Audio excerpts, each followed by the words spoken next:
And welcome back, guys, to the channel. You saw me earlier today on the WAFCON tip, and it was a win. It was a win. Unlucky finishing, but it was a win for Ghana as they move on tonight. As we said, we're covering both the women's AFCON, but also the CONCACAF men's under 20. And tonight we got Canada. We got the boys in red, the baby rouge, the baby red on the men. Yeah, with the baby rouge on the men's side. I'm holding that to them as they face off against Honduras. Earlier in the day, we saw Jamaica come back in dramatic fashion and draw Panama, meaning that they currently sit at the top of the group with 4 points. And Canada now faces a Honduras side who feels like they should have escaped their game with Jamaica with at least a point, but they now leave with nothing. And the chances that this group could go and lead to a chaotic 4-by-4, 3-by-3 is a little bit thwarted because Jamaica was able to come back and draw. But still, we're going to watch this game and take through. We do have the lineups up for both Canada and Honduras, and we're going to throw this up to the screen for you here to take a look. As you can see it here, for Canada, I think the story for their roster currently is who's left to play out wide. Who is left to play out wide is the question. You got on the lineup for Canada, yeah, up top, Graham Rocher and then Marius Ayunero. Those are your starting nines, but it's a Jesse Marsh classic 4-4-2.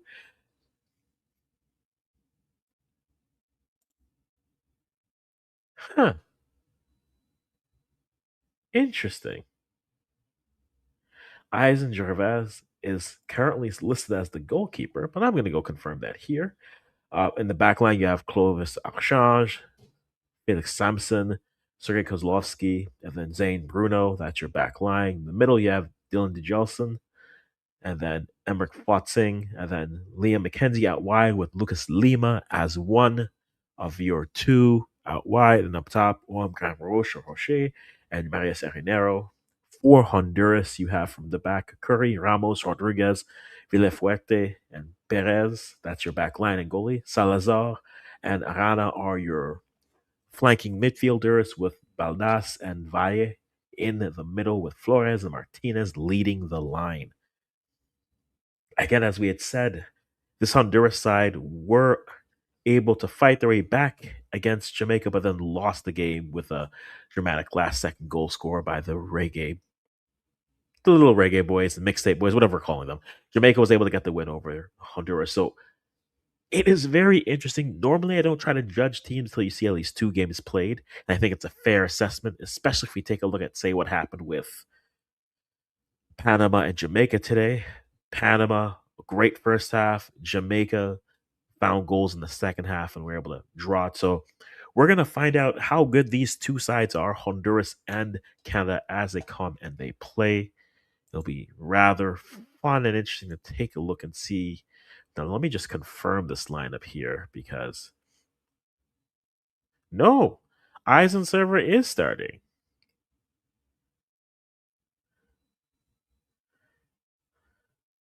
Eisen server is starting for certain. And so that's where we have Team So yeah, so it's Eisen server, Zane Bruno, Felix Sampson, Sergei Kozlovsky, Clovis Archange, Dylan Judelson, Emmerich Fotzing, Liam McKenzie, Lucas Lima, and then Owen Graham Roche and the Marius Arenero is your starting 11 for Canada tonight. And again, just to remind you of what the standings are and where we currently sit. With Jamaica's draw earlier today, they sit on top of their group with 4 points. Canada sit in second with 3. Then Panama have 1 and Honduras have none.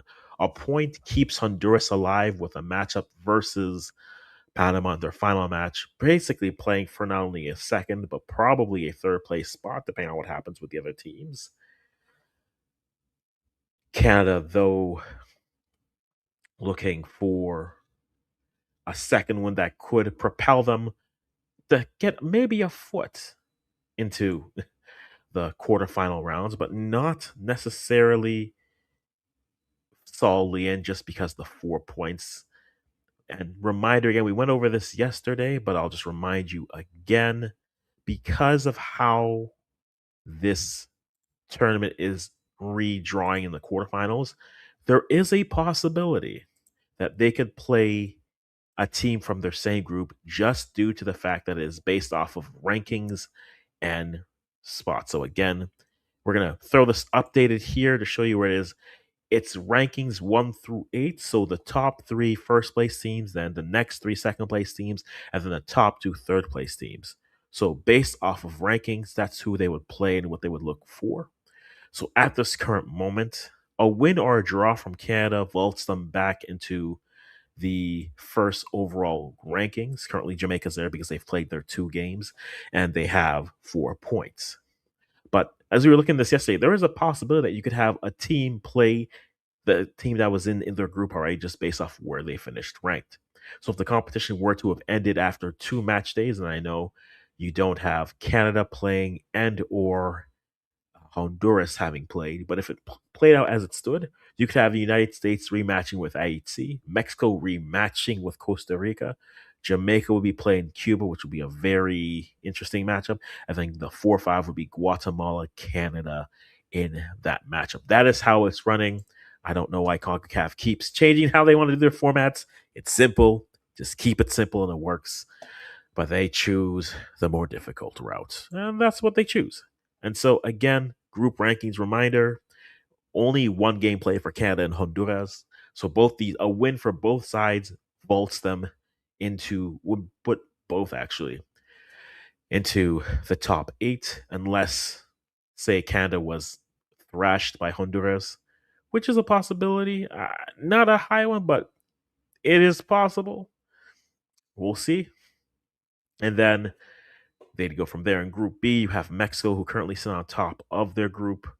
They will face Guatemala in their final match day. So Guatemala hoping to get a draw or even maybe shocking a few, getting a win, which would throw off the entirety of this competition. And then in Group A, you have United States on top of Cuba and Haiti. Haiti got a win over Cuba 3-2 in their second match day window. And then United States defeated El Salvador 3-0. Penalty merchants. They earned their penalties and they went from there. So after this game, we go to the final match days, and that's where these games get very interesting. We start with Group B with the final match days, and that starts tomorrow for this time, 4 p.m. and then 7 p.m. You have Costa Rica, Antigua, and Barbuda, and Costa Rica, a win could vault them into second place, assuming that Guatemala can get a draw or less against Mexico. And then Mexico plays Guatemala in the nightcap. That's for Group B. Then Group A on Friday, you have El Salvador, Haiti. That's going to be a big game. And the United States and Cuba certainly will be a very big game to see who will top Group A. And then come Saturday, the matchups are Jamaica and Canada. That's the early matchup. And then Honduras and Panama in the evening. That game, more than likely, is going to be played for the final, one of the final spots in the quarterfinals for as it sits. But again, as you can see, let's throw this back again to the lineups. This is accurate. This is the lineups again that will be played. I'm very much curious to see what you think. Yes, yes, yes. Pastor, good to see you as well. Hoping you're keeping well. Saw the comment earlier. Yeah, it's football, housework, football. That's my life these days. That is my life these days. But this is the lineup as we are about 12 minutes away from kickoff here. Throw some banners up here for where we're at. Drop what you think the prediction will be for this matchup. I'm very curious to see what you think it will be. But again, for Canada, you have Gervais, Akshanj, Samson, Kozlovsky, and Bruno is your back line. In the middle, Judolson and Fotzing. And then out wide, Lima and McKenzie. And then Oam Graham Roche. And then Marius Arenero. That is Canada's starting 11. For Honduras, you have Flores, Martinez. Those are leading the line with Baldas and Valle in the middle with Arana and Salazar as your wide midfielders. In the back line, you have Perez, Villafuerte, Rodriguez, and Ramos. That's your back line. And then Curry in goal for the Hondurans. That is what is at stake. Blah, blah, blah, blah, blah, blah, blah, blah, blah, blah. So that's what is at stake here in this game. Again, remind you with the groups. A win for Canada gets them to kind of put a foot into the quarterfinals, just where they would go. A win for Honduras keeps them alive for all three positions in this group, first, second, and third. A draw means it's a winner take all game. Actually, a draw means Canada only needs a draw versus Jamaica to top their group. But if that's the case, they more than likely are finishing third, which would mean they would be facing the third, second place finishing side, which possibly could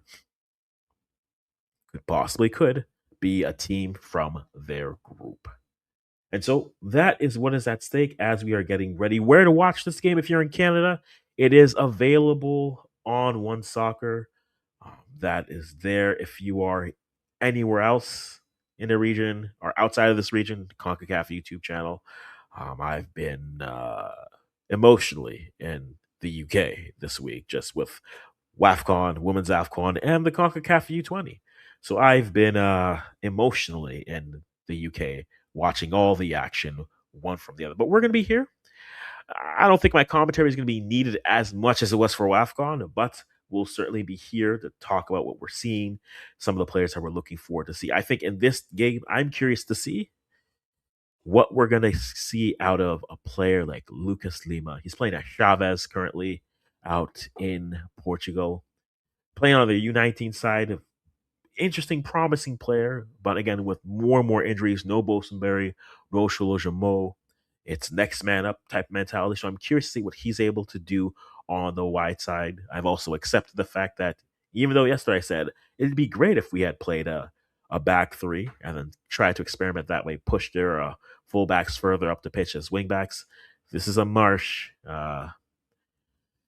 This is a Marsh experience. So I'm just going to accept the 4-4-2 and sit down and stop dreaming of better days and just accept the life that I've been given because that's what I get with Marsh. It's a 4-4-2. And if you want something different, it's a 4-4-2. That is what I get. That's what I get for dreaming, wanting something better. Right? Yeah. Sometimes you want something better for your kids, but you don't get to have that. And so that's where it is. I'm going to see if I can get my tracker up here. It should be here following the game. Wonderful, wonderful, wonderful. Perfect, perfect. So that game gets going at 9. Wonderful. Okay.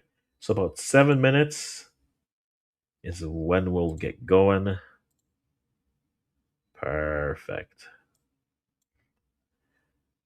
I don't have a prediction. Normally I'll ask you what your predictions. I asked that already. For me, I am more curious to see how both sides look. I thought this group had the highest chance of turning into a 4-by-4 group or really a 3-by-3. I could see teams with multiple points here. I think everyone's game out of this group is going to have at least a win and a draw. Canada already got their win. Jamaica got their win and a draw. I think Honduras is good enough to get a win. Is it going to be against Canada today? That's what we're going to wait to see and find out as we're about 7 minutes away from the kickoff here. Let me just get our screen ready to go here. The calf is conking. The calf is conking indeed. So drop your predictions again. I'll be here. Again, if you're looking for where to watch it, hey. I am CONCACAF YouTube channel because I am VPNing and in the UK. It's one of the benefits of that. So where are you watching? Because in Canada, it should be on One Soccer. And if not, you should be able to get that through Fubo if you have that already. So that is definitely an option for you. I'm watching it on the YouTube channel. Oh, okay. Yeah. You should get it through One Soccer if you have that subscription. It should be there. If not, it's really a VPN online type of a situation, which is what I am currently doing. Alrighty. Loaded and ready to go. We're about 5 minutes away. Broadcast has come in there.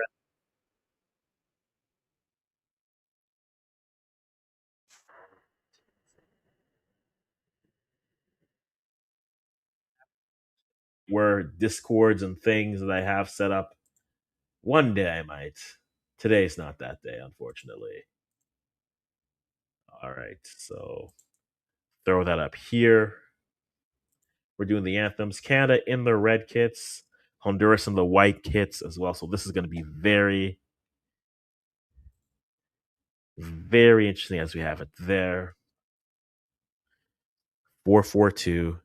With Marsh with the team, and I said this yesterday, I'm a little bit I'm just excited that there's another voice behind the youth program because we've had the same voices with our youth programs in Canada for the longest amount of time.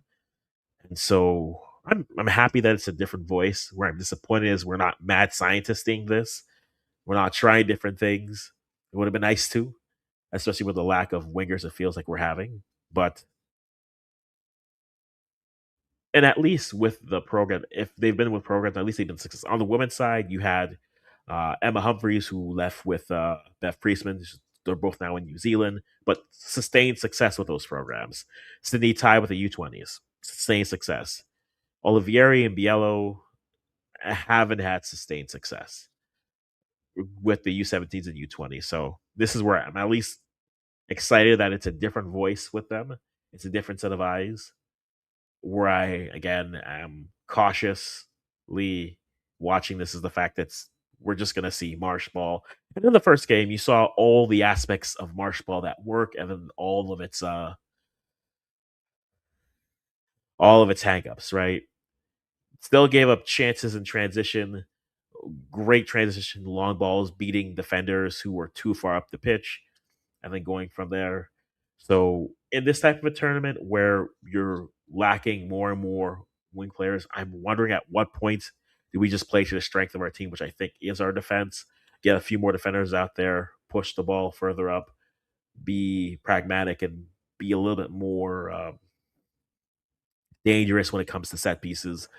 But 3 points right now. If the game ends as it is, Canada are at the top of their group, but they're in their third place slot. And we'll see what happens. Canada in the red. You have Honduras in the white. And it's a 4-4-2, as we said before. Right.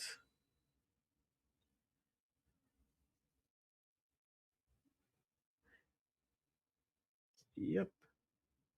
He's on server, right? Spanish dual nat playing in goal for Canada. And that's the thing. There's no Jesse Saputo. There's no now Bosenberry.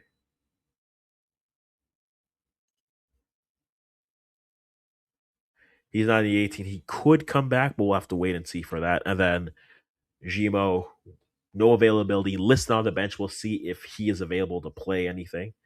But Marsh is with this team, and we'll see how that goes. But again, we're minutes away from kickoff. Canada, Honduras. Leave your predictions in the chat. And as always, guys, just leave a like. And if you like this type of content, this is the shape of football. We do primarily Canadian and African content. And so we've been covering this U20 tournament, but then also the women's AFCON that's taking place currently. So earlier in the day, I got women's AFCON content. I did live earlier today for Ghana versus Capo Verde. So that was fun. And now we're here doing Canada versus Honduras, which will be a fun game.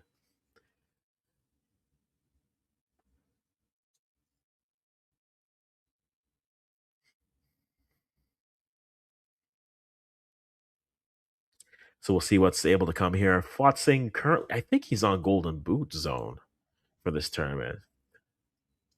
Yep, he is on Golden Boot foam. Jamari Nolan, Emmerich Flotsing, Dino, Ruben Ramos, and Hugo Cambreros are on 2 goals each.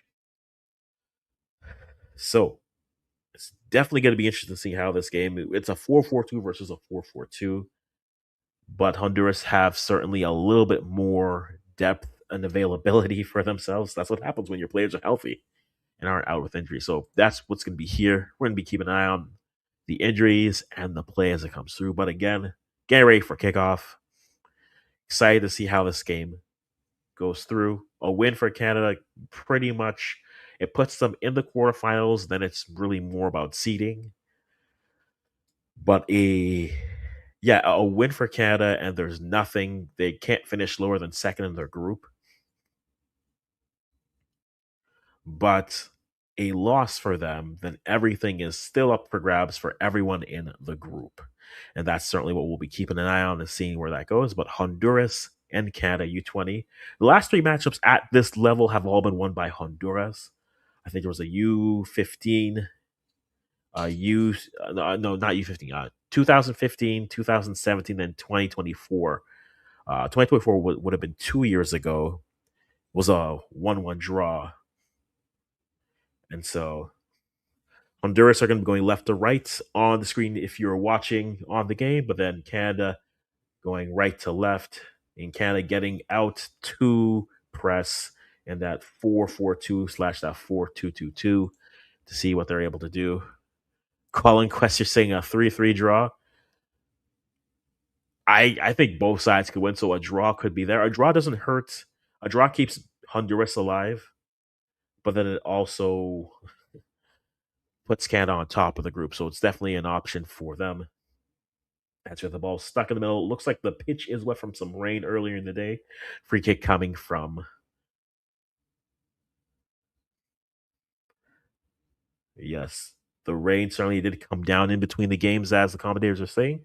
But as we have Honduras moving the ball, they put it up and they got a throw in coming in for Honduras after Canada disrupts it as they're going. The game is on. The game is in Mexico. All the games are in Mexico, but in terms of where to watch, you should be able to watch it on the CONCACAF YouTube channel if you're outside the region. Um, Specifically, I'm watching it because I'm emotionally in the UK. And that's where it is. And we'll see. And again, reminder at stake is not only the World Cup, there's the Pan Am games, which are there. As Canada chips the ball back into the middle.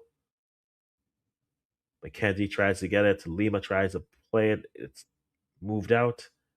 Archange gets it, plays it out wide, but too far for Graham Roche, and it is back for a goal kick.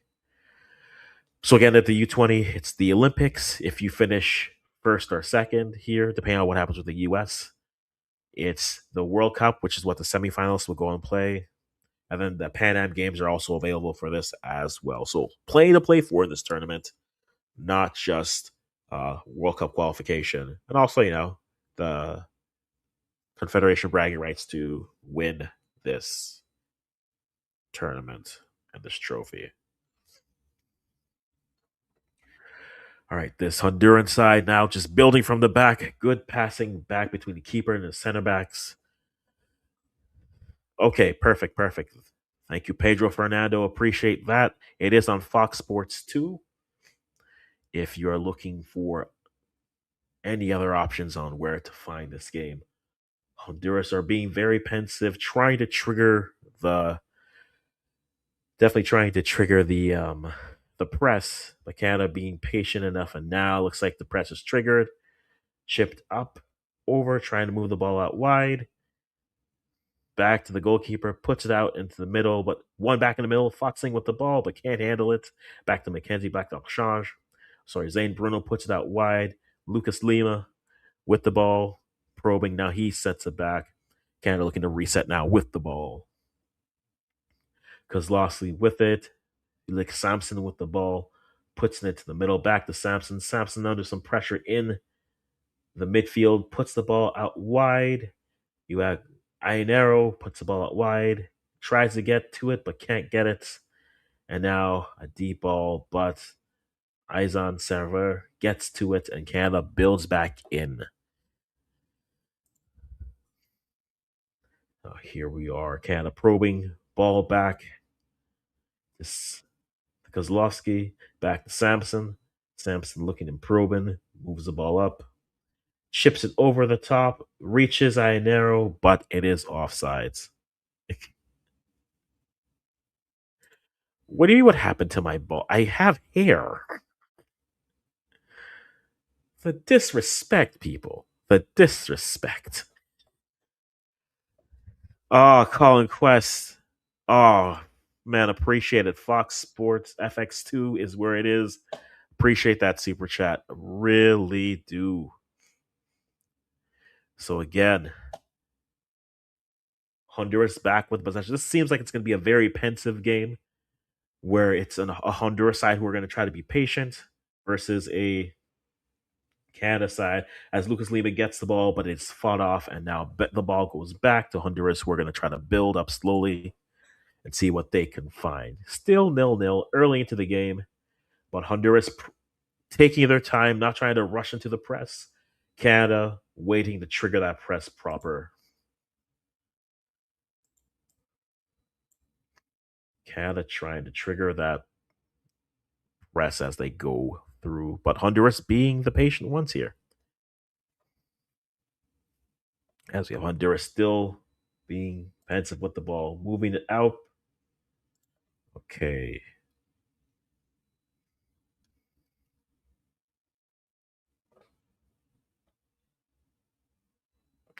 All right. Still now Honduras getting the ball into the attack. Keen areas. Let's see what they can do with this here. But having to reset it all the way back to the back.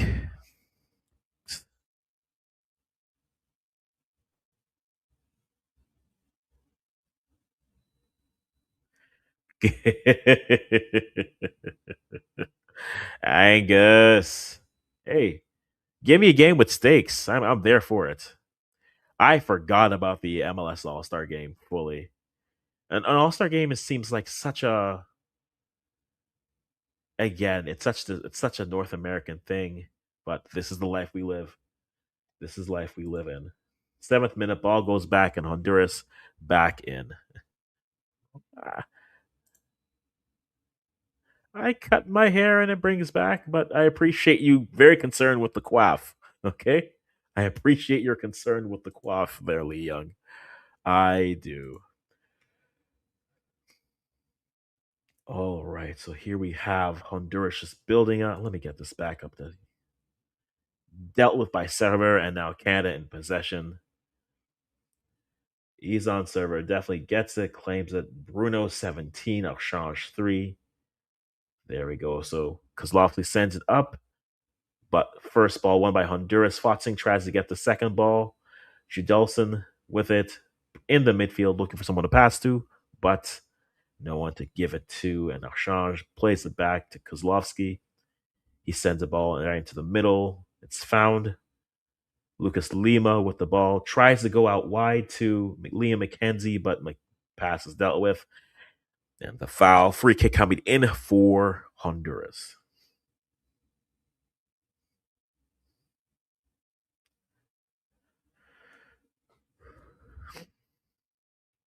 But Honduras just finding that through ball earlier, seeing the replay of that. But if they're gonna get through them like that, if you can pass through the press, it does make it a little less intimidating. As Honduras goes long, the ball plays. Honduras gets to it with Zane Bruno trying to fight to keep the ball out. Deflection goes off of him, and then a corner coming up for Honduras. So first real chance here for Honduras. Set piece coming up off of a corner kick. Let's see what they can do with it here. Again, into the 9th minute. Again, the stream is about 30 seconds off from what's on the YouTube stream, so I'm 30 seconds behind Zaporoji. Let's see what they get with this corner here, as we're going to have Perez on the delivery here for Honduras.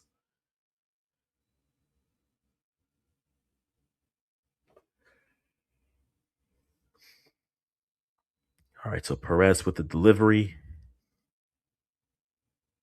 In swinging ball comes through and claimed by Izan Server. So well taken. Server looks to who he can distribute to. puts it out to Clovis Archange. He gets it into the middle. Lucas Lima skips by one.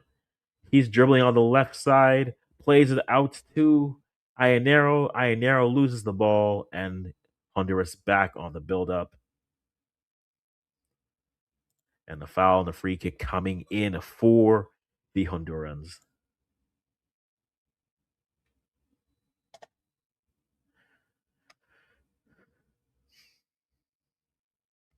Already very interesting to see. Honduras being patient with, that's what you have to do when you're playing a team that's going to press you. Be patient and pick your spots. That's what they are doing, and eventually probing and seeing what they can get.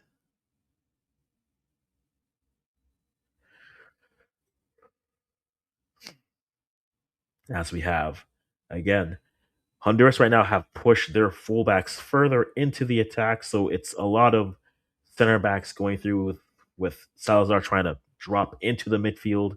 Another free kick coming for Honduras, coming here on the side. Now that can work if you can use your goalie as more of a sweeper. With Zane Bruno getting a conversation and talking to, I feel like the next foul he gets is definitely going to be a card. So Zane Bruno has been talked to. That's a second. I feel like next will be a foul coming in, but still 0-0 as the ball is won back, and we'll see what Canada can do now on the defense. 10:33, wonderful. And this ball is put out, throw in coming for Canada here on the side. Using your goalie as a sweeper isn't bad if you have a goalie who can do that. But I mean, you have a midfield going as Marius Arenero tries to win the ball but can't get it back to Curry, who puts it out deep and wide, and for throw in coming in for Canada. Still 0-0 is the score. And again, if this score stays the same, you're going to be having in between ball could have done something. Judelson with the ball now for Canada puts it out wide. Actually, that's McKenzie. Plays it back to Samson, and Samson plays it to Isan Server, who goes right down the middle to Judelson, and Judelson gets it out. And now Canada tries to build the ball, see what they have. Emmerich Fotzing with the ball. Clovis Archange looking. Fotzing plays it. One touch there. Kozlowski playing Canada in the back three in their build up. Honduras uses their goalkeeper as their third. So those in between balls, you saw an awkward one. We'll see what happens.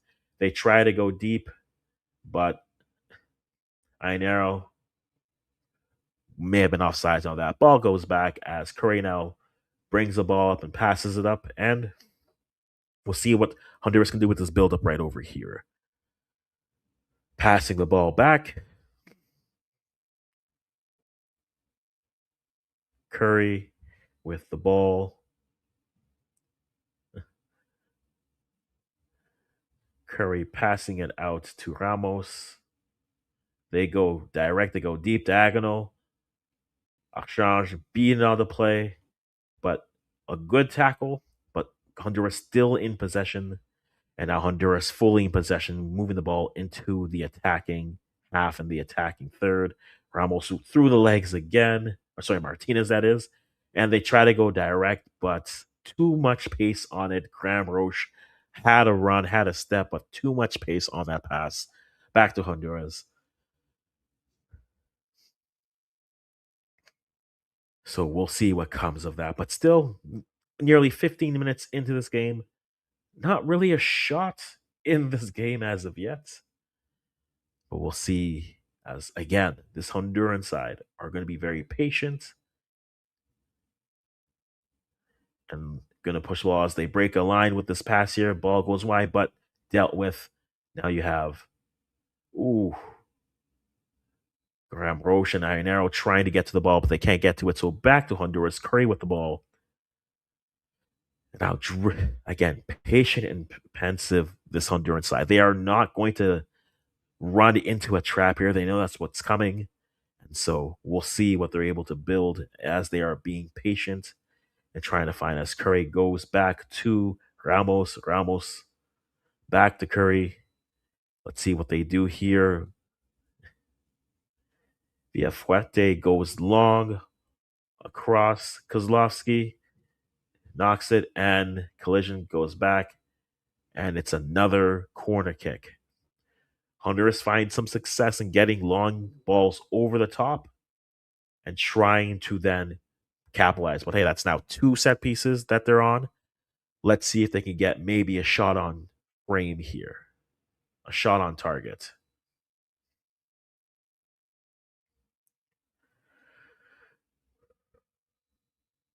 Let's see if they can get a shot on target here.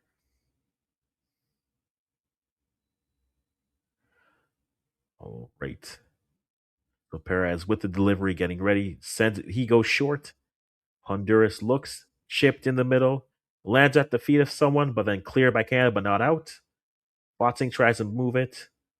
Lima chips it up, but doesn't have enough on it. No foul given on the chip.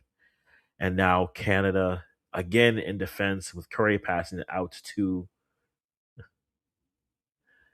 Villa Fuerte. And again, guys, if I'm saying your name wrong, I apologize. As you have now Martinez puts the ball out to Perez. Perez now probing, sends in the cross, tries to find the second ball in. Now Liam McKenzie get on for Canada. Liam McKenzie now dribbling through as Zane Bruno tries to clear it, but that doesn't get it fully out. Honduras back on the ball. And now Dylan Judelson with the ball, looking, probing, seeing what he can get. Tries to beat the player across. Ionero can't get to it. And back to Curry, back to the build-up. And we sit and we wait. I feel like between Ramos and Villafuerte, they'll have 1,000 touches by the end of this game. That's a bit of no exaggeration, I know. Because Lofty steps up, gets the first ball, knowing for Canada to get the second ball. They give a offsides. That's a little bit early because Honduras had the advantage, but hey, this is what they're playing. This is what they're given. Still nil-nil, as you can see with the tracker here. Nary a shot on target.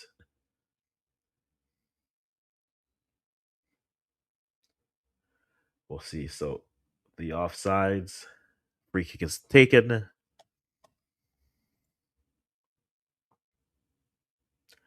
Let's see what we get today. Curry again. Honduras, knowing that there's a press coming, they are being but that pressure creates a throw in for Canada, which, hey, maybe they can do something with this here. Let's see, as Canada back on the ball now. Ball goes back to Clovis Archange. He has the ball, moving it forward down the left side. Lucas Lima now with the ball, trying to find space to go. Botzing with the ball. He plays it back to Kozlovsky. He's on Server. Played out to Felix Sampson. Sampson with the ball. They go long into space, but to no one. If this is the type of situation at this point, if they're not going to trigger the press properly, I think if you're Canada, you have to just put the ball in deep. The long balls aren't getting there.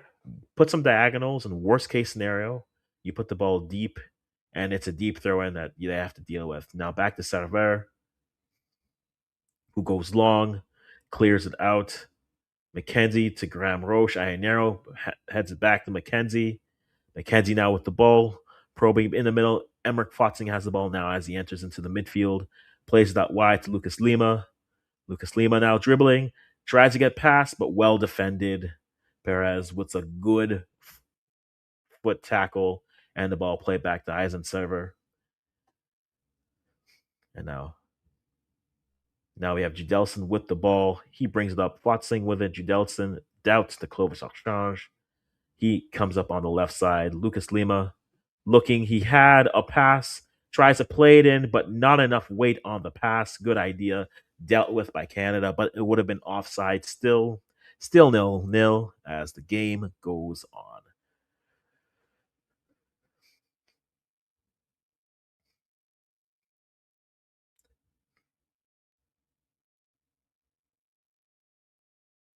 Right, Lima versus Perez right now feels like it's Perez winning, and that's fine.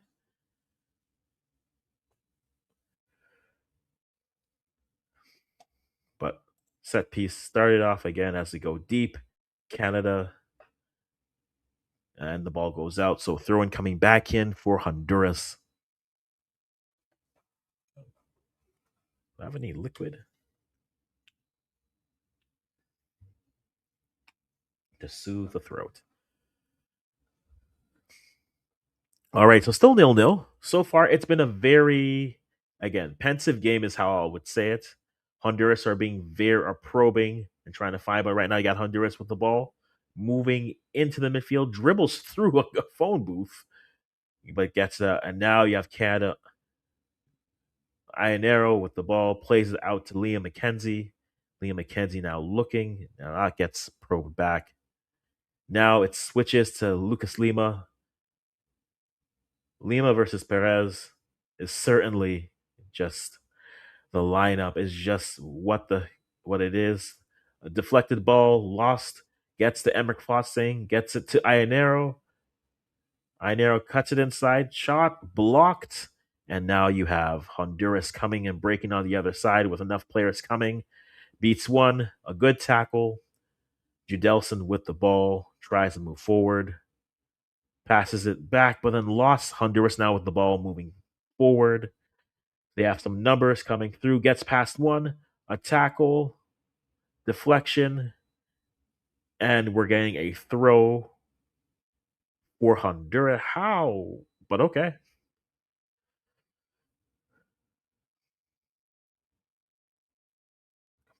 Nutmeg there, and then he just gets the ball somehow, gets through a crowd.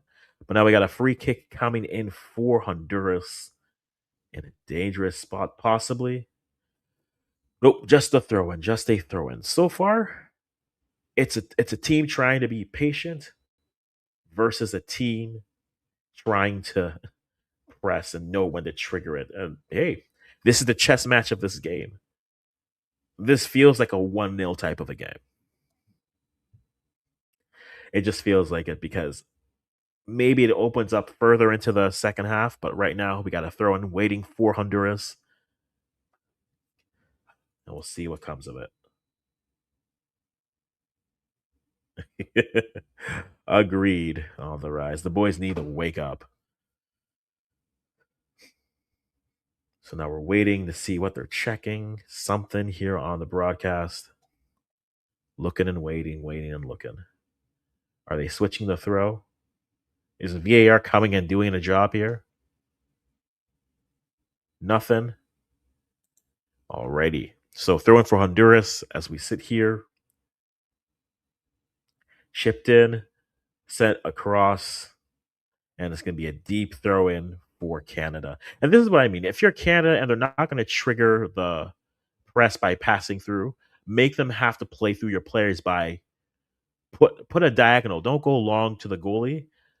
Go go long, go diagonally, and then force a deep throw. And then from there, then you can trigger your press a little bit better. As the ball is headed out, and another throw coming in for Honduras. The All Star game may be a bore, but at this point, this game is not living up to any type of this beautiful magnifique football. And both sides are really pushing the how far can we get on the offside? How far deep can we get on our throw-ins? They are really pushing that line. As Perez tries to get it going.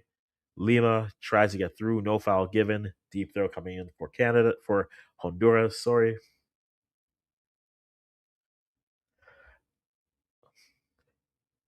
Maybe Perez is that good, but I'd say if Lucas is you're still gonna try to go for Lucas, switch him sides, see what you can do on the right.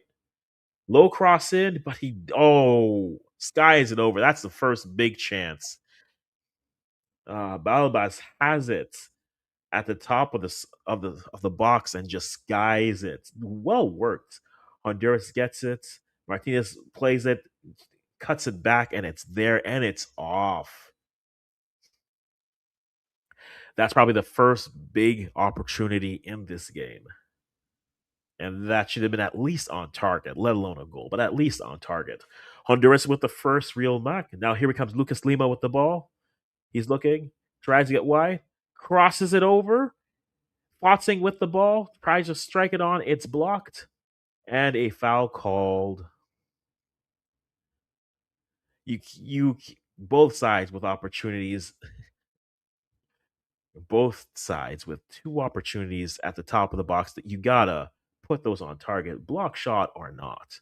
You gotta put that on target. But 0-0, a shot for everyone, one shot for each side. One shot for each side. But you get the ball to Lucas Lima, is able to get past, squares it back. It's missed. Flotsing has to touch it and settle it.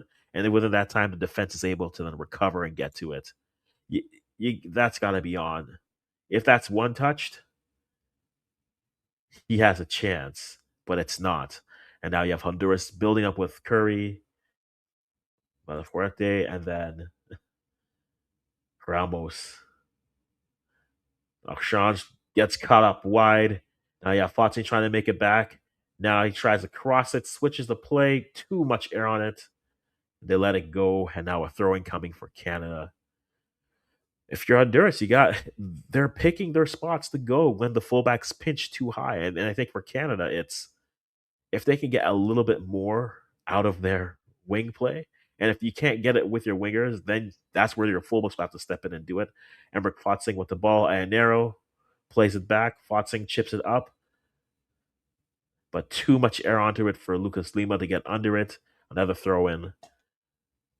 The matchup, I guess Canada's trying to go after here with the is the switch with Lucas Lima versus Perez. But right now Perez is holding his own in that defending. So they gotta figure this out. But so far, Honduras being patient, picking their spots, that chance that they had for Baidas, that should have been on target.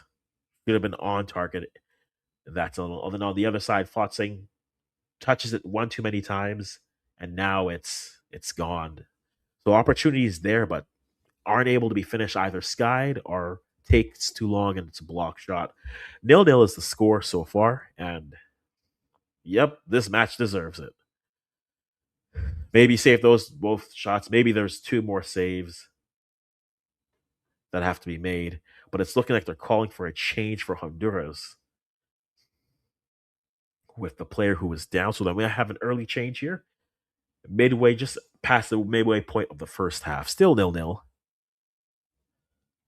as we get into this game.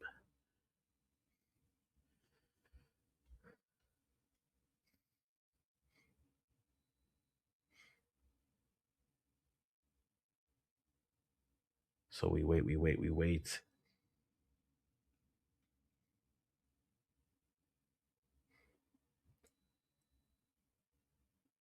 As you have Zane Bruno, who's just getting some hydration. This could be interesting. If both sides have to make a change, I think for Canada, this is where I was saying yesterday, go with the back three. Play a center back trio, and then push your fullbacks further up the pitch. And then see what you can come from there. It looks like 3 for Jose Rodriguez.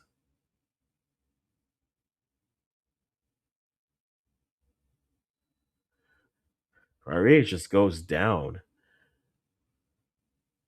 Little contact. He just goes down. And you see the idea there, it's just not finished with them trying to switch the play there. And so for Honduras, the switch coming on, Rodriguez coming off for Jeremy David. So 3 for 6.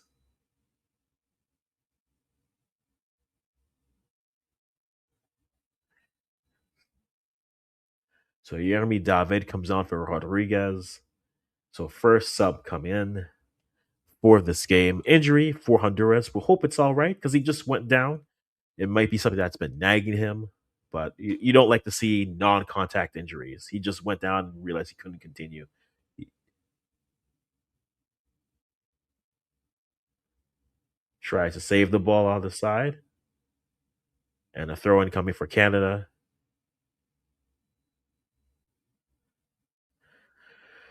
And another Honduran player down.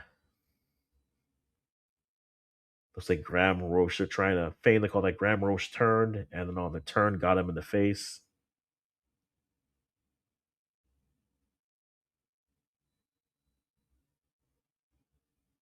So we'll see what comes of this here. So on the turn,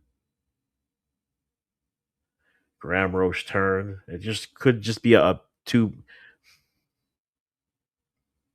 It could just be a foul where you're just too big, right? Those happen sometimes, and you got to be mindful of that. I think the ref should keep an eye on those types of things, but still nil to the nil. Botsing chips it forward. Lima off the shoulder. Botsing fights in, and they get the free kick. So free kick for Canada.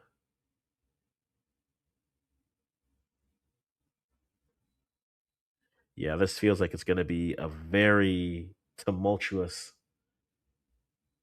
It's going to be a very physical type game here, as we're looking like looks like we're going to get a substitution coming here for Canada. Looks like Zane Bruno may not be able to continue, and if that's the case, who do they bring in?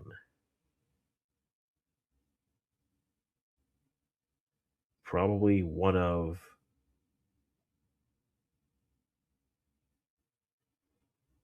We'll see what the substitution as it comes in. So Max Vogela, right? Max Vogela comes in for Zane Bruno. So Zane Bruno also done. So two fullbacks done in this game so far.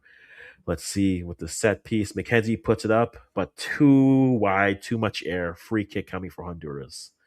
Max Vogela into the game for Zane Bruno. And then Jeremy David in for Rodriguez. Those are your two subs. And Rodriguez had been effectively one of the better performing players for Honduras so far.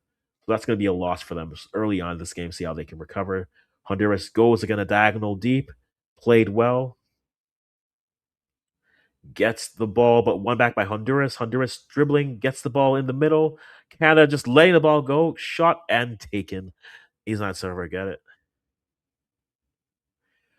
Izan Server takes the ball and claims it. First real save of the game, easily claimed by Izan Server. So we're moving on. Still 0-0, but the passing for Canada just not there. Turned over. Too many players up. Bogola gets back. Ionero with it. Plays it up to Lucas Lima. Lucas Lima looking for anyone. All he has is Graham Roche, but no one else. Plays it back in the middle. Emmerich Potzing with the ball on it and goes out wide to Felix Sampson. Sampson places the Vogela.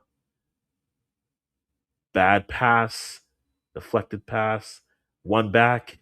Canada now with it, but not handled, and then sent back deep. Izan Sever with it, gets it to Clovis Archange. And here we have Canada now starting their build-ups. Kozlovsky with the ball, getting it out to Judelson.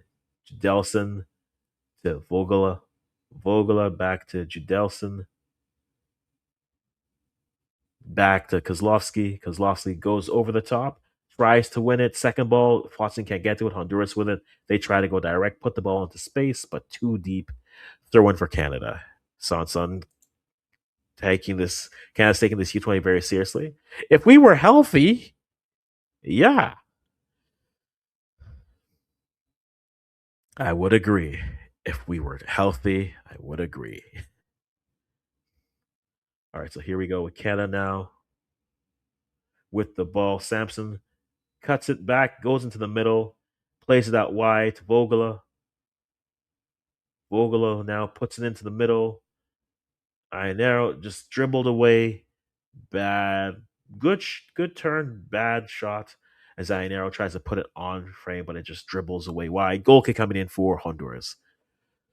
I think the best chances have been on the Honduran side. They've had the 2-1 save forced. They had the shot that skied. Baldas puts it over, and that should have been on frame. So by chances, Honduras should be up. But they've been trying to probe and try to work around the threat of the press that Canada has here. Charge goes a deep throw in, headed back into the middle. Now Judelson with the ball, looking, puts it over, tries to chip, but can't get it chipped. And Honduras now breaking with enough. Kozlowski with it, puts it out for a throw. That's what's happening with Canada. And this is why, if you're going to push your fullbacks that far up, play a back three. You have Richard Chukwu on the bench. He's free. But if you want to stick to your principles of pressing, you're going to give up these odd man rushes against a team that's looking for them. That's going to be the problem. As Honduras tries to fight through, but can't through. Lucas Lima again on the ball. Lucas now pushed off the ball. No foul given. Now the ref gives the foul. Ref waited his time to make sure the player was certainly down. You got if you're call the call, man. If it's gonna call it. If not, don't. Lucas Lima is fought off. He tries to hold on. That sells the foul a little bit more. Good for him. All right, Ionero gets shoulder to shouldered. And now a free kick coming for Canada.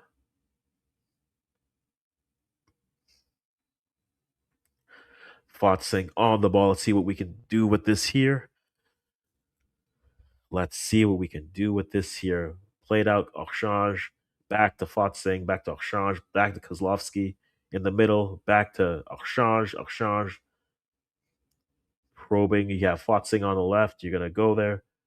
In the middle, oh, good through. Ionero back to Lima. Can he cross it over? Deflection. Good tackle. Good tackle by Ramos there. That's a very good tackle. And huge. Ramos is what? 6'2? 6'3? That boy big. And Lucas Lima is just doing his thing. But now, with the build up going out wide, and again, this is the thing. If you're going to push your fullbacks that far up, play a back three. A push on the back, you get the free kick coming for Canada, for Honduras. And Kozlowski getting back to his feet here. Looks like he took worse of the tumble here. Looks like he took the worst of the challenge for certain. But still no score. Not many not much to talk about in this game, but definitely it feels like Honduras have had the better, more dangerous sides. Canada haven't been able to be too dangerous. Good defending from Honduras. Again, this is what I was saying with Group C. This Group C feels like it's a group where all the teams could be alive. Ramos puts it high and wide, but right to Aizan Salver. Easily dealt with. Now Fotzing with the ball now. Fotzing a good dribble through two. Ochange with the ball. He's dribbling up. Ochange tries to get to Ionero, but it's Ionero drifted off sides. Again, Canada, they're waiting too long. They're waiting to see it versus just playing it, seeing the run. They're waiting for the run to develop versus waiting for the run. And this has been slight frustration with Canada in this half. They have really been their own worst enemy in terms of ability. But Ramos with the ball, he's going to go long. That's a lie. He goes short.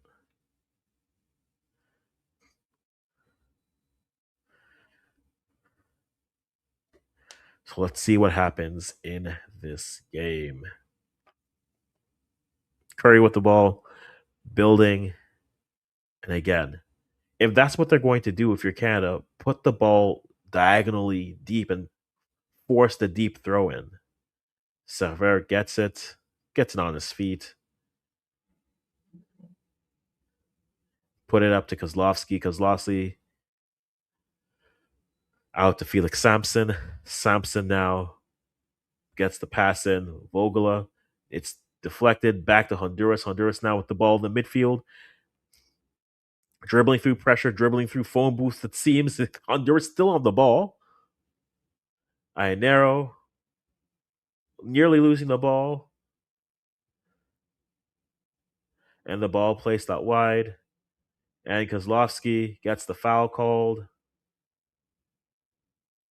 And he gets the yellow. First yellow of the game. So Kozlowski gets the yellow. It's a foul. I could see where the ref could see it as a yellow because it's more body than anything.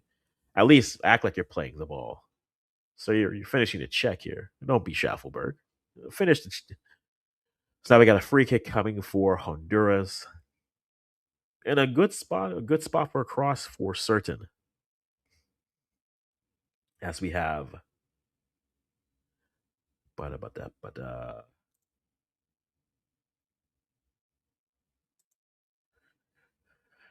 We got Salazar and Baidas on it. But it looks like Salazar is going to provide the service here for Honduras. Let's see what he can do with this one here. Salazar over the ball. It's going to be a.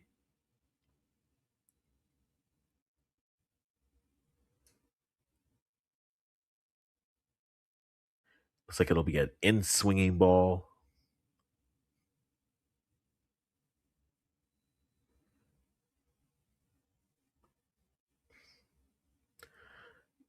How tall is Liam McKenzie?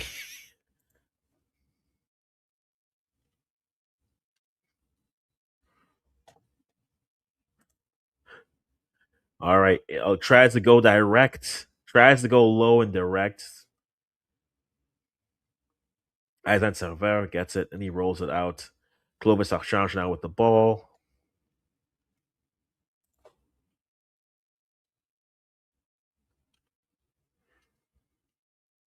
And played it out wide. Tries to save it.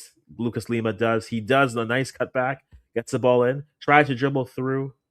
And we got a throw in coming for Honduras. The Honduran defending. Very good. If Lucas. How tall is Ramos then?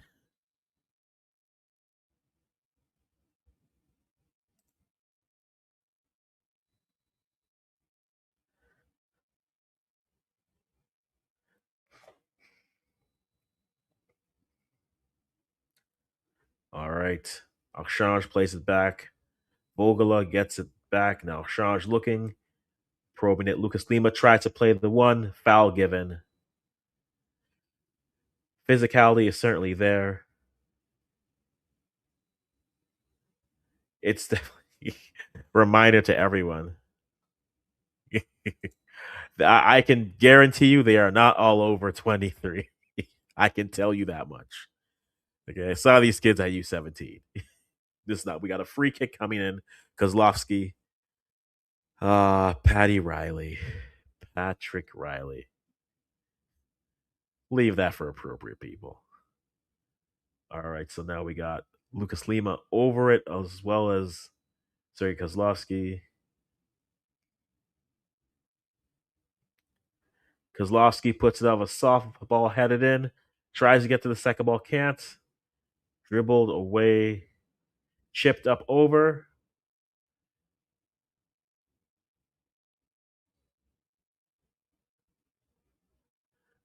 And offside trap is effective. Nearing the halftime whistle. We'll see how many minutes of additional time. 2 injuries. I'm going to say probably 4. 4 minutes.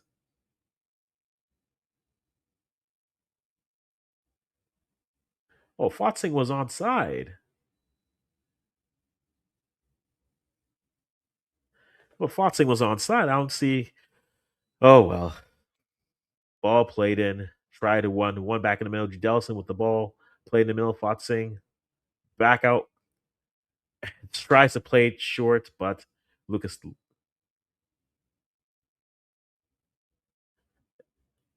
and a free kick off of. Look, if Lucas Lima is going to get that type of a foul called on him, it's not a good foul, but is it even a foul? We out here. Giving up a goal at this stage of the game could be very interesting.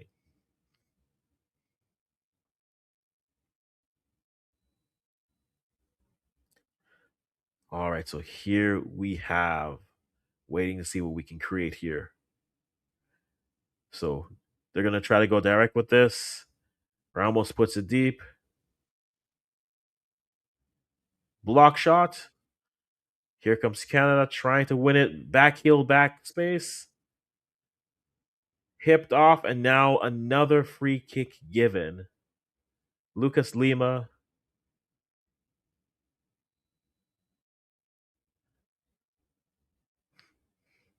And now we have 2 minutes of additional time. It looks like Lima's just trying to shield the ball, the body, use the body. It's that's a soft. That's body use. He's using the body to shield. But hey, 2 minutes for additional time. I'm wrong on everything. All right, so it's gonna be pretty central free kick. So we'll see how Honduras want to deal with this. Looks like they can go, and we got 4 players over the ball. You got Valle, you got Baldas, you got Flores, you have Martinez, all around the ball. Who's gonna take it? A goal at this point would just be a backbreaker for Canada, who have had chances, but nothing too dangerous. Honduras have been the more active side. So we'll see what comes of this. We will see what comes of this.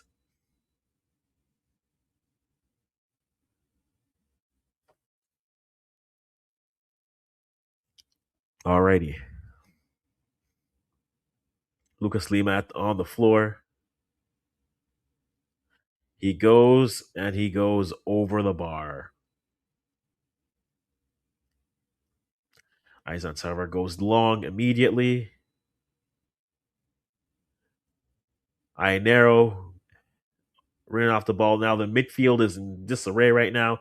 Judelson getting to the ball. Liam McKenzie trying to win the ball again.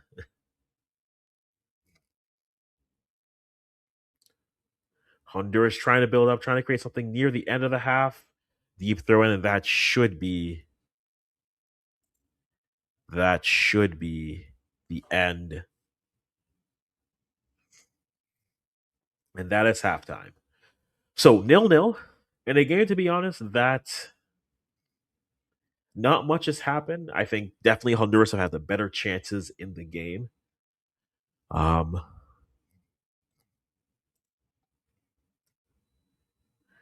Canada definitely don't need a draw won't kill Canada. Even a loss won't kill Canada, but a game with not a lot happening. A Honduras side who are being patient with the threat of the press from Canada, and a Canadian side who have just been have wasted the few opportunities that they've had. Really, that's been that half so far. And let me actually throw in some of these stats to tell you what I mean by that. We're on Soccer Way here to give you a bit of a look here. One of the few sites actually giving statistics on this as we go. Expected goals for this half so far in the game: zero point 0.5 versus 0.11. That's accurate. 53-47 possession feels about right. 6-3 shots for Honduras. 2 shots on target, accurate as well. 2 corner kicks. Passes have been 78 to 80%. That's fine. To me, I'll throw up the player ratings as they're giving them here. To me, the concern is for Canada, they were going a lot through the Lucas Lima side. And if that's how you want to try to build, That's not an issue, but Perez has been defending him well, so you don't have many options in terms of moving the ball through. Bruno had to leave the game as well as Rodriguez, so a right back for Canada and then a left back for Honduras both left the game. So Yermi David and then Max Vogela in for both sides respectfully. Azan Server gets the save on the two shots on target. Eric Flotzing has a chance that gets to his feet, but he too many touches and wastes the opportunity. Baldes has a shot where everyone drifts away from him, and he could have buried it, but nothing. And then Martinez also had a shot that was then corralled and saved by the keeper. And so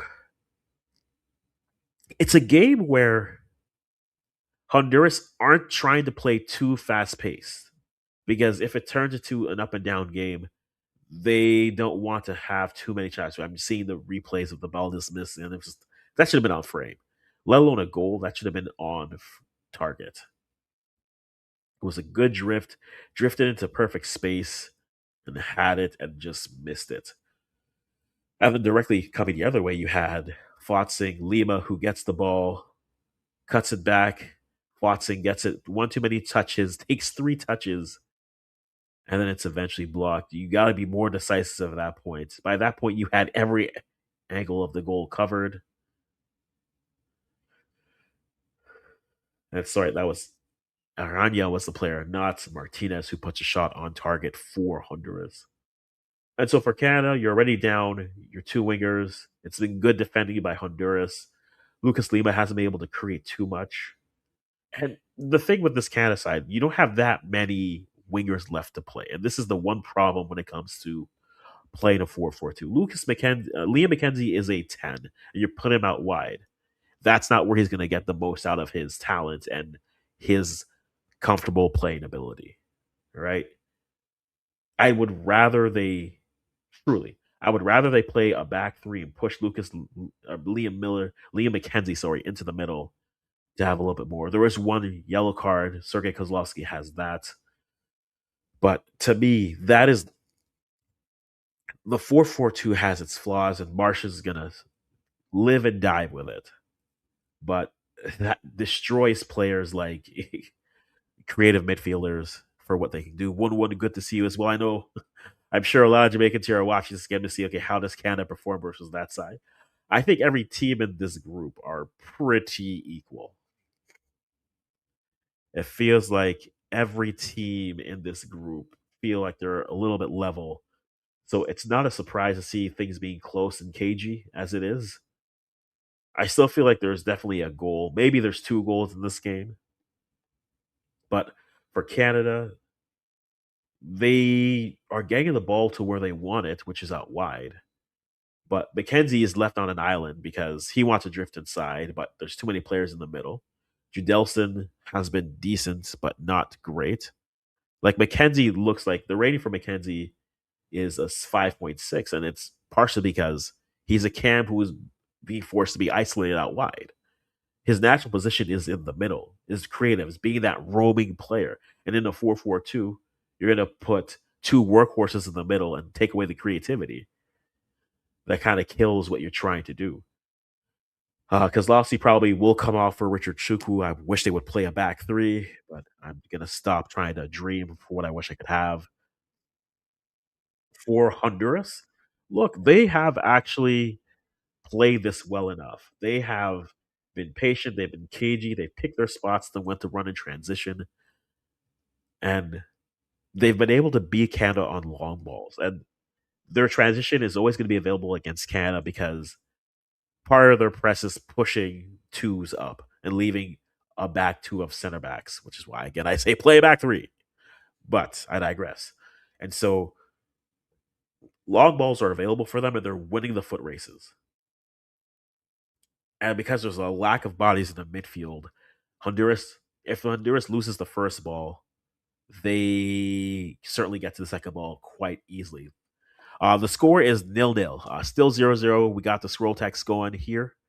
It's still 0-0 for both sides. And if everything stays as it is, the group is Canada on top of Group C with Jamaica in second, And then in third, you would have one of Panama and then Honduras. More likely to be Honduras in third and Panama in fourth because they have a goal difference, which means every team would technically be alive for something.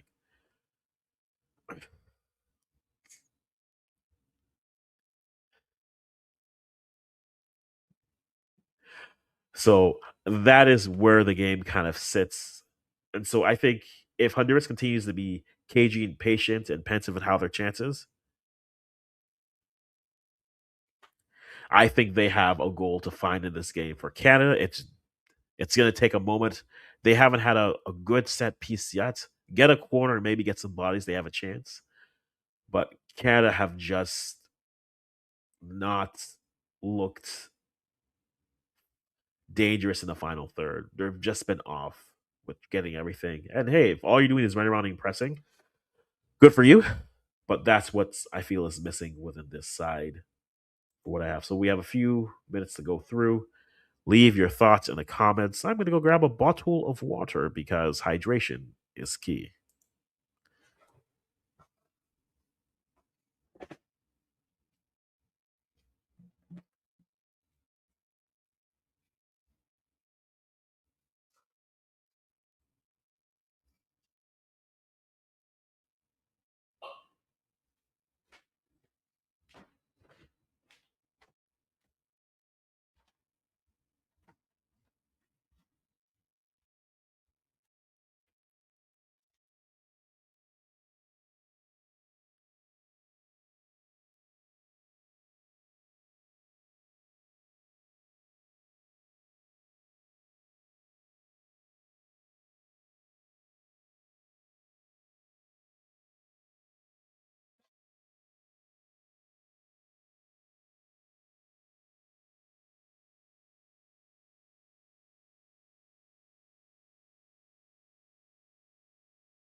So again, back here, still nil-nil as the score sits.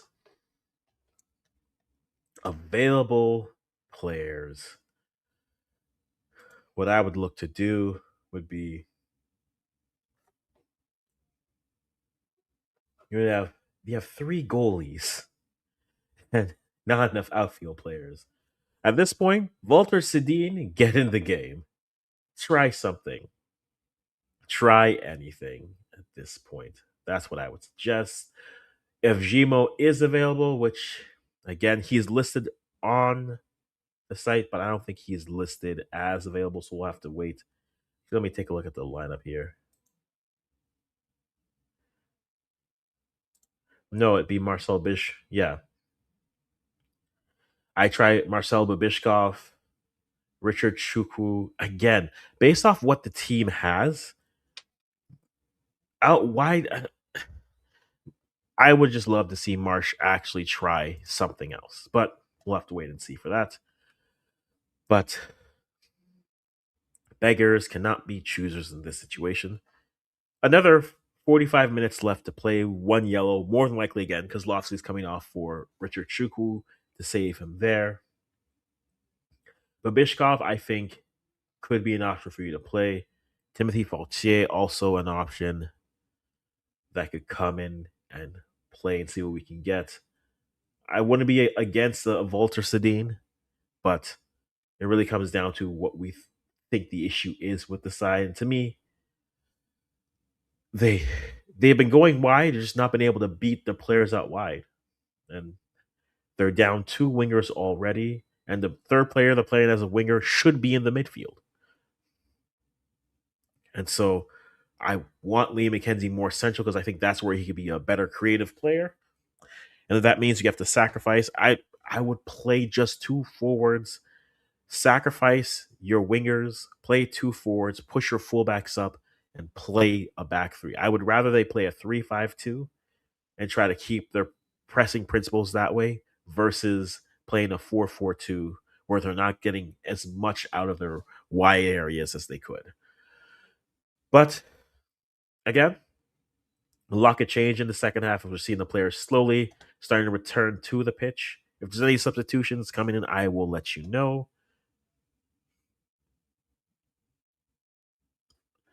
But so far, it's not looking like much. Lucas Lima, again, just I think it's a better defense, good offense, better defense type of situation. He's had the right ideas, but Perez has been bigger, Ramos has been bigger. They've gotten the tackles on him, so not for lack of trying. He unfortunately is just a player who's just been defended well. They're missing that dynamic aspect, and this is where I'll only deal with the players who are here, and I won't even say Shola. This is where they miss Gaius Prasad. Gaspersat is a player is unconscious in terms of he'll take ons. He'll take you on in a phone booth if he has to. That's just a player that he is. But those three goals are doing a lot of the heavy lifting for Canada right now, as they currently sit on top of the group if this score holds. So before the second half starts, are we keeping our predictions the same? This feels like a 1-1 type game.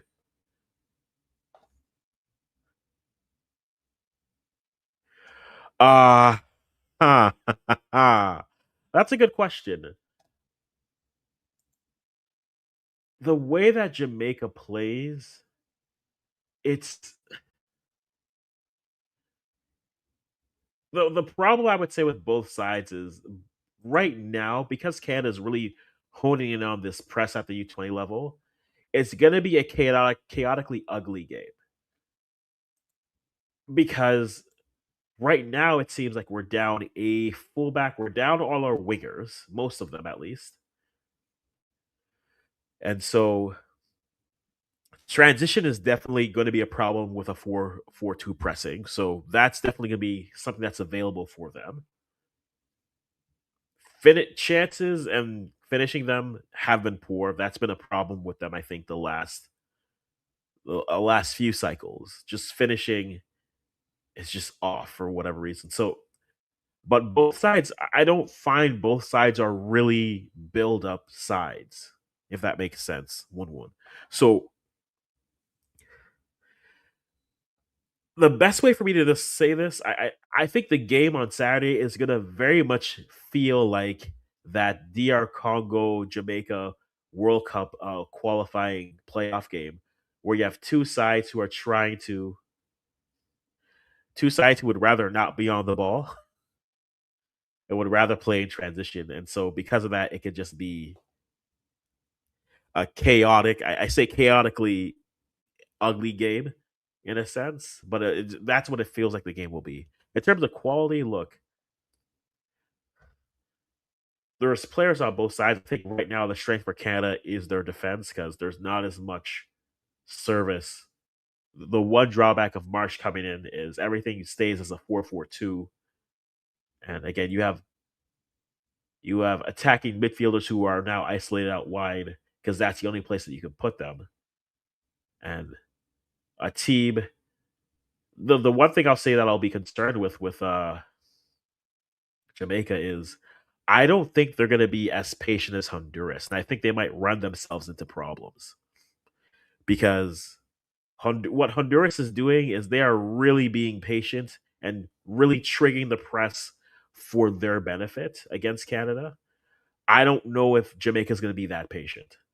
And if that's the case, they run themselves into trouble and that might create chances. Now, for you, uh, Canada has not been finishing chances well. Yes, they scored three versus Panama, but they should have scored at least five. And so I think in that sense,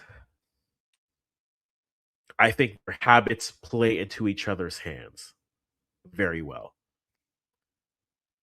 Their habits play in each other's hands very well. See, like yeah, McKenzie drifts into the middle because that's again, I've said this for years. Fotzing tries to turn, Judelsa gets it, and now you play players in the right position because in high stress situations, they always players are gonna revert back to basic formatting.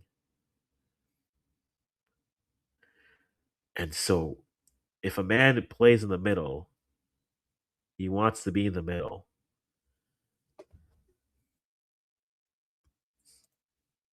And that's my point. I don't think Jamaica are gonna be patient like how Honduras is here. And I think that will be what causes them the most trouble. Because I feel like they're gonna try to go too direct and they'll go right into the spots that Canada want them to go for their press.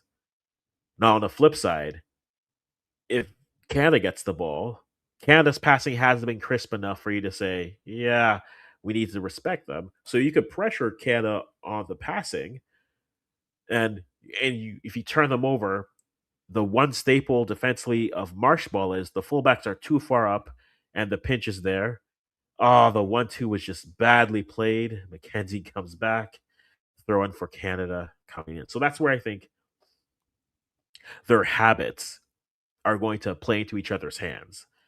And this could be like, to put this in other games I'm excited for. I'm excited for Malawi Zambia on the women's AFCON because it's just two fast strikers and defense question mark. Jamaica Canada is going to be just a lot of up and down. But in that game, I think Canada will want to be far more patient. Gets the ball and ball played out, throw and coming for Canada. Let's see what they can do here.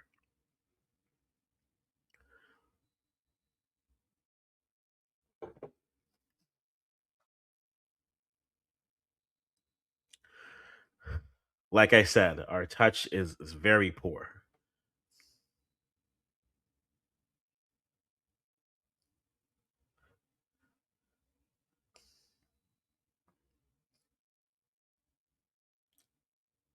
Watson gets through a phone booth, finally. Played ah.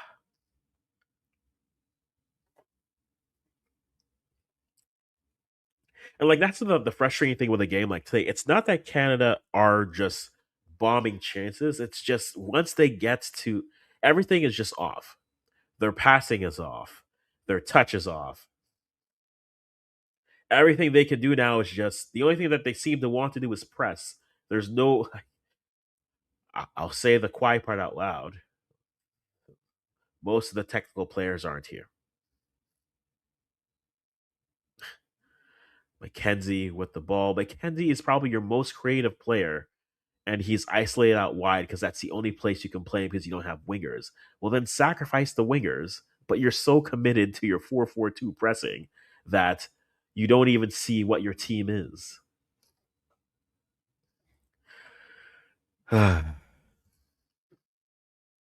Happiness is not this right here.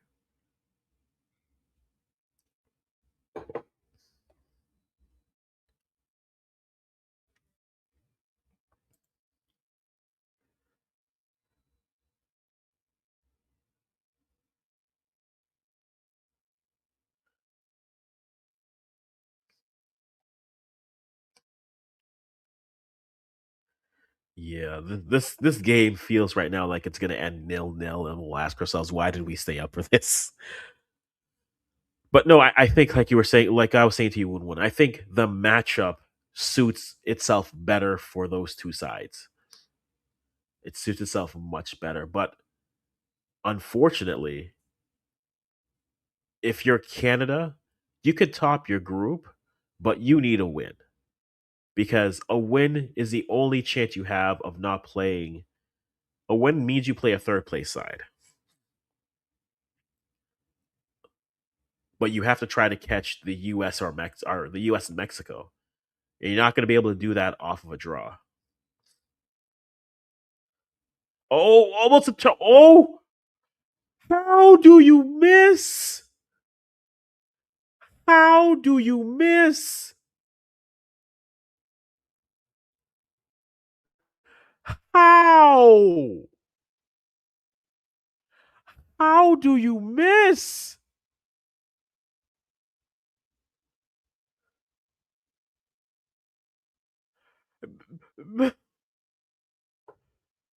Empty nets. How do you miss?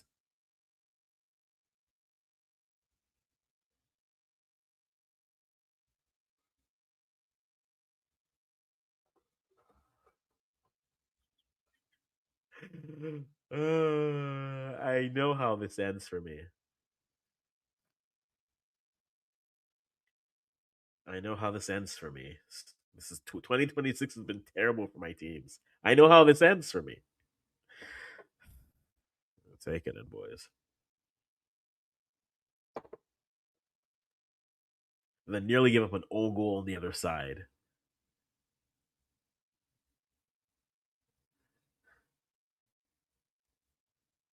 Put Babishkov in. Put Babishkov in.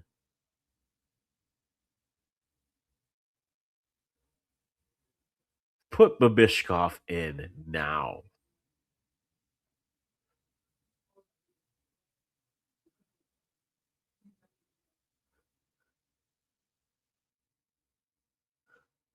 Put Marcel Babishkov in this game right now. How do you miss that? How do you miss?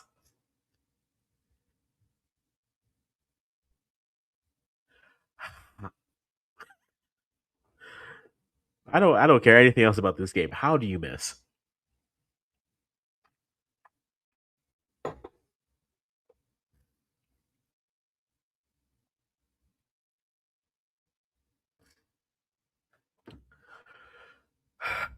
Anyways, things are happening.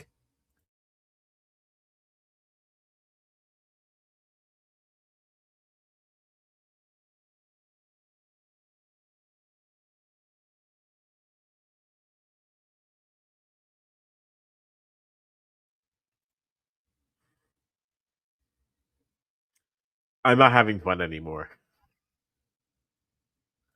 I'm not having fun anymore.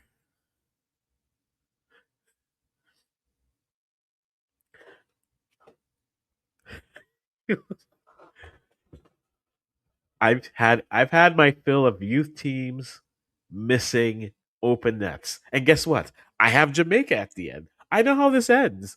They're going to create a whole bunch of chances. They're going to miss them.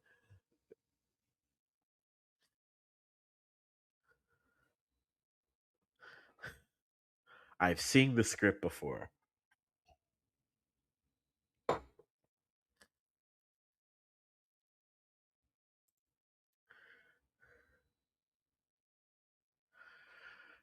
It's unbelievable.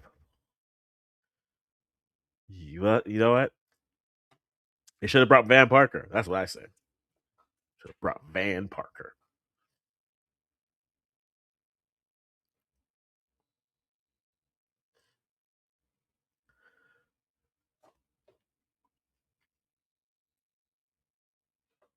Now for a side that is down a fullback, a midfielder, multiple wingers, they could do far worse.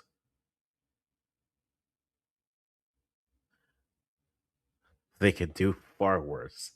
But my goodness, this team. Like, this feels like what? Oh, they scored? Vogela tries to get it, gets it back to Fotzing. Fotzing gets it out wide. Lucas Lima cuts it inside, puts his shot on, and you know what? They've kept on You know what? You deserve that, Lucas Lima. They've been giving him chance after chance after chance. It is. Yeah, it really is. Well, the online stream is 30 seconds off. Lucas Lima, you know what? Give him credit. He's been given chance after chance after chance, and he finally gets it onto his foot. Finally gets onto his right foot, which again tells me you're down so many wingers. Just forget playing a 4-4-2. Push your swing back, push your fullbacks up. Just push them up. 1-0. We're up 1-0. I, Lucas Lima, you to his credit, he's been getting opportunity after opportunity after opportunity,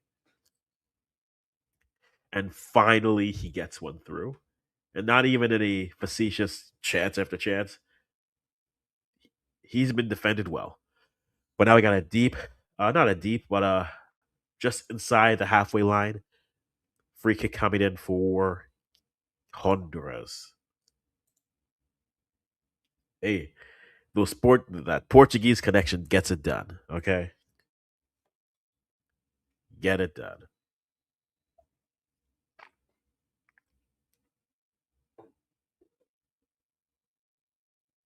Marsh getting a lecture from the ref.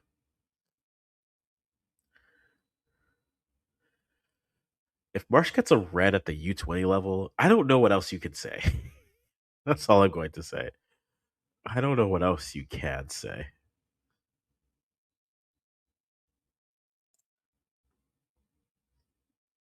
Let's never change the backdrop. So set piece coming up here for Honduras. 1-0. Lucas Lima gets the goal. And that props him up to a too much air under it. And it's going back to it's offside, so free kick coming for Canada.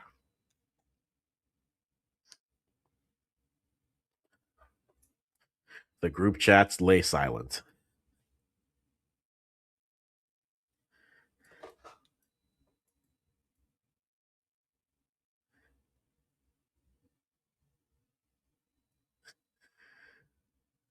Lucas Lima giving me a bit of life.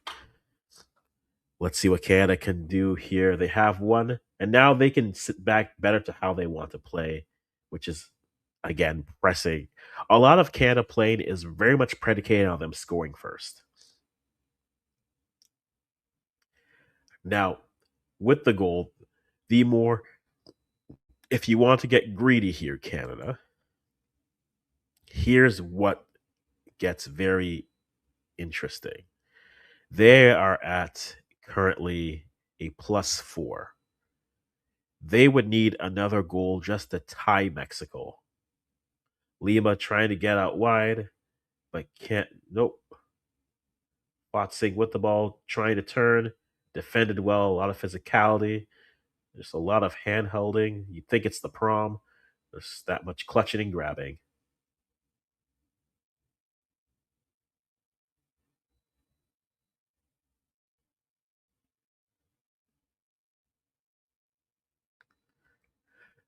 30 minutes left in this game. But if you're Canada as it stands,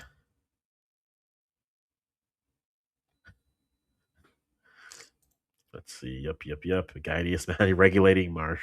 I agree. Yep. Nice finish. If you press well and you try to play out, we could have problems. Yes. If you do get it to your forwards regularly, we aren't the best defensively, so the forwards could have joy. Listen, this year on the men's side for Canada, it's the year of 1,000 chances. Goal? Everyone's in a Jonathan David bag right now. Sorry, Joe David. It's just true. And so we even saw this at the U17 level. It was a lot of pressure, a lot of chances, but it just couldn't finish. Bogola, McKenzie tries to turn and win it, but can't. Now you have Ariana puts it through, chipped away. try to play down, no penalty. Lima gets to it, good hustle back, and now you got offsides coming in. For Canada, you need to win this by at least 2 goals. Ariane puts it in, but well defended and dealt with. So Honduras with the throw in coming in. Judelson sitting back defending well.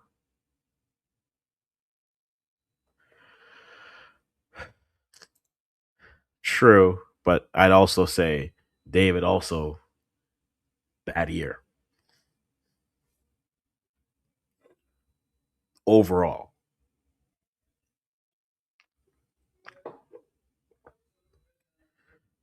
If you're Canada, you want to win this game by more than 1 goal.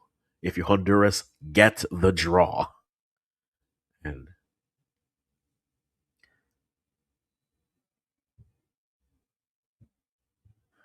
Honduras need the draw. A loss basically doesn't eliminate them, but they need a big win. High shot and server nearly spills it, but then takes it. There we are. Judel's now to Vogela. Vogela moving up the right side. Stops. Back to Change, but server. Nope. Samson takes it. And now we move.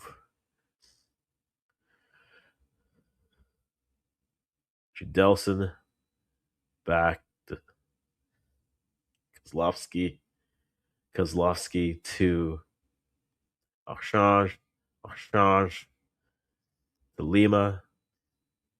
Lima looking, Fotzing tries to go diagonal, but a bad pass. Nothing there. I see my joy being taken away. Transitions coming in through the midfield, nothing stopping. Played out wide. Cross over empty, and it goes in.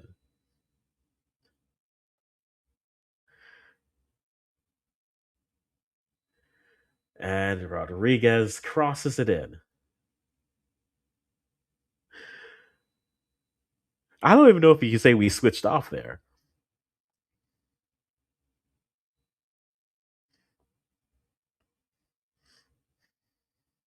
I don't even know if to say they switched off because it's just, hey, that cross just drifts in. I don't even know who to blame for that. It felt like it was going to drift away, but then it just fell in. So 1-1. Everyone is alive again.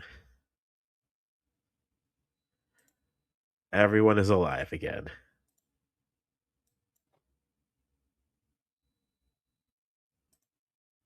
Right?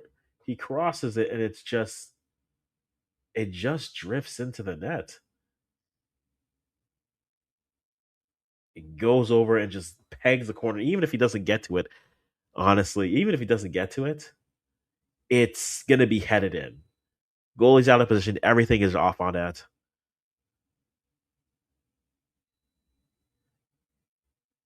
Yeah. Yeah. Yeah. Again, it's both our problems and our strengths are going to be great for each other.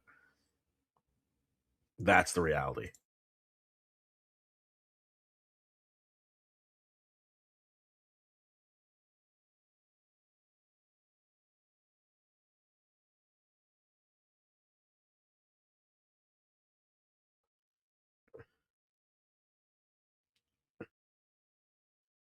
And so that's where it kind of looks like. So 1-1 is the score.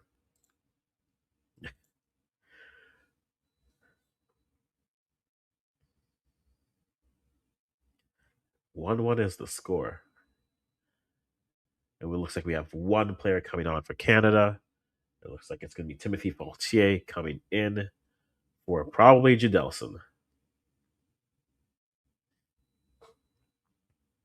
So 1-1 is the score as it stands currently. Everyone is alive. But with no team winning, you basically eliminate and kill your chance of finishing top two. And that's where Shola's nowhere on this roster. Free kick coming. Emmerich Fotzing with a yellow.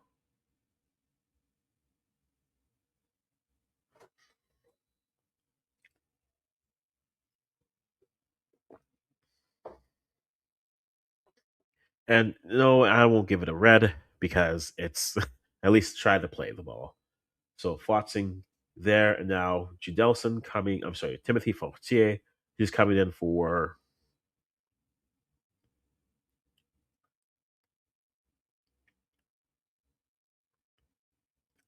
You've got to be kidding me.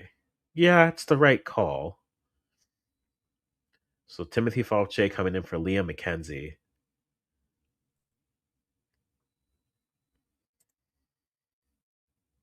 And then Richard Martinez coming off for Jaylor Fernandez. So 1-1. Canada putting another body in the midfield. That's a lie. They're putting another body out wide for the 4-2-2.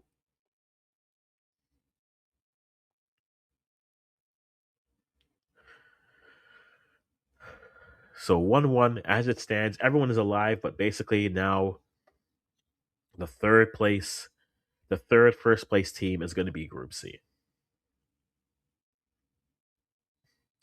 There's there's not enough goal difference to make it up. A win flips this group on its head in a fascinating way for either side.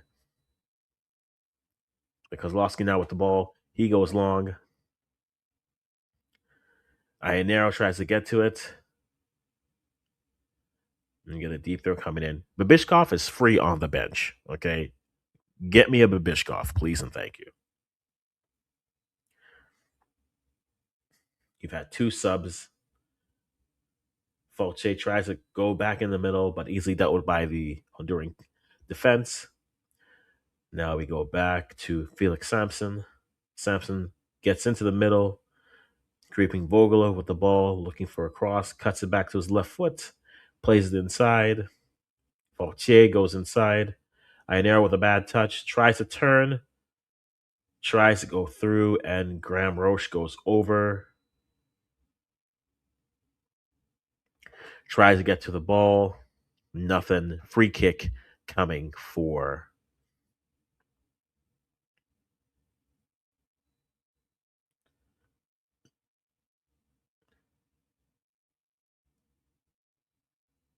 Yeah, that is an awkward slide. So Curry is down for Honduras.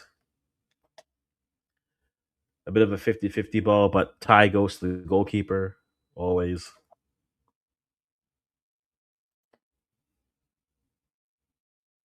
So Alan Curry gets the touch, and he now is getting examined. 1-1 as it stands currently. If it stays there, Canada would be at the top of the group. And that cross, regardless, it's welded. Even if the cross doesn't go in, there's two players that are just waiting. There's two players that are literally just waiting to put it away. And so it was going to be minus the greatest divine intervention. That was going to be a goal regardless. And it's just players out of position coming through. Alan Curry is sitting there. And so right now, as it stands,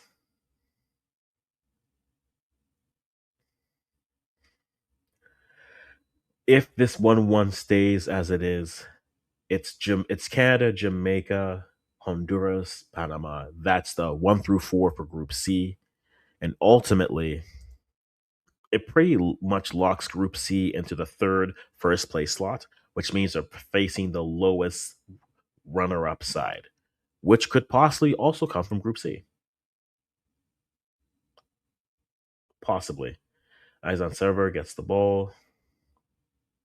He plays it up to Judelson. No, now the ball gets to Judelson.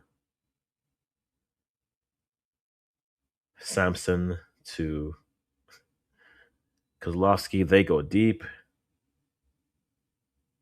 and played out. Alan Curry tries to play it.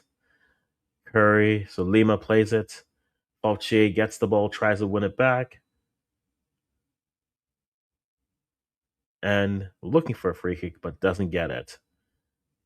He gets the handball call.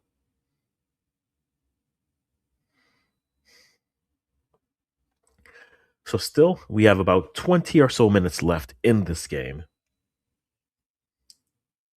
The score is 1-1. Lucas Lima scoring in the. I'll get you the minutes for that in a minute here. As Judelson, Watson gets the ball. Watson turns, looking.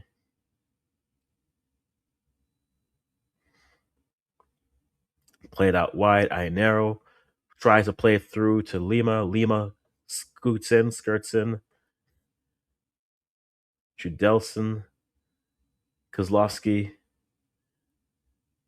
Sampson with the ball. Plays it inside. Now some better in the play. Honduras really sitting back, trying to preserve the 1 point. Vogela tries to cross it and gets it in low, but can't quite get it. Deflected. Watson gets it back. He tries to go wide, but doesn't have the pace to go wide. Judelson plays it wide, kicked out, and then throwing coming for Canada. This is a Canada side that's lacking some dynamicism here.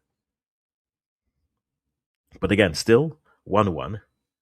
Still plenty of game left, which is both exciting and scary, depending on what you want to happen in this game.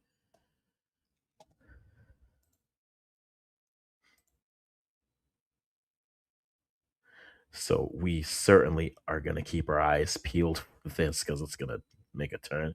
But a long diagonal, easily dealt with by Alan Curry and played out to Villafuerte and Ramos. Looking to trigger at some point, Marsh. You need to keep your strikers fresh. Alan Curry goes with a long throw into the middle, but the foul is given. And there we go, and there we sit. Still 1-1. If this result holds, all teams in Group C are alive.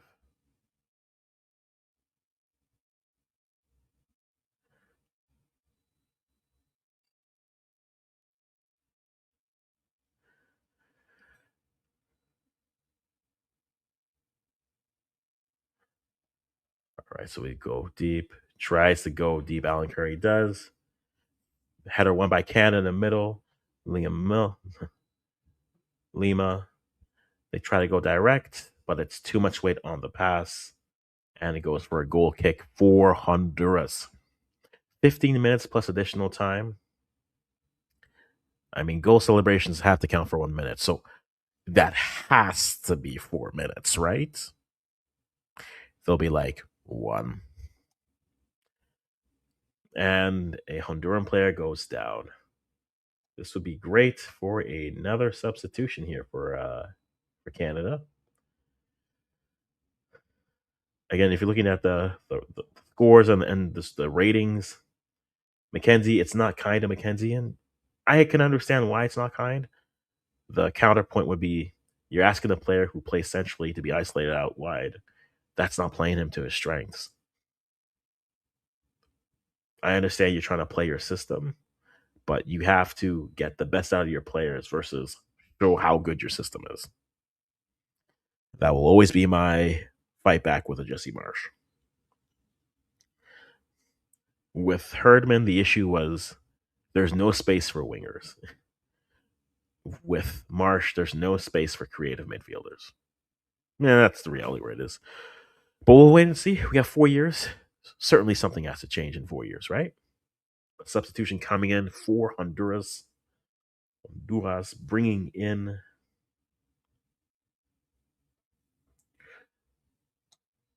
a wholesale change. 3 players coming in. And I know for Canada, you're thinking, okay, it looks like Richard Chukwu is going to come in. For some players coming in shortly. So Chukwu looks like he's going to come in for Canada. For Honduras, we'll just wait for the names to come in so we can let you know what that is.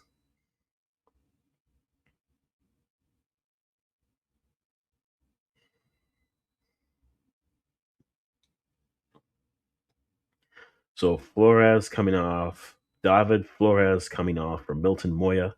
So that's one substitution. Sam Valle for Kesdi Sevilla. That's one. That's a second substitution. And then the third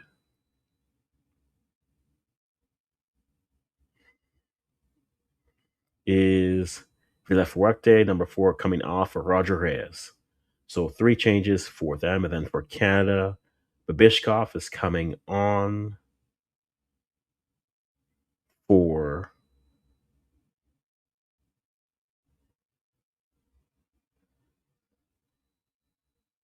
Babishkov for Ionero.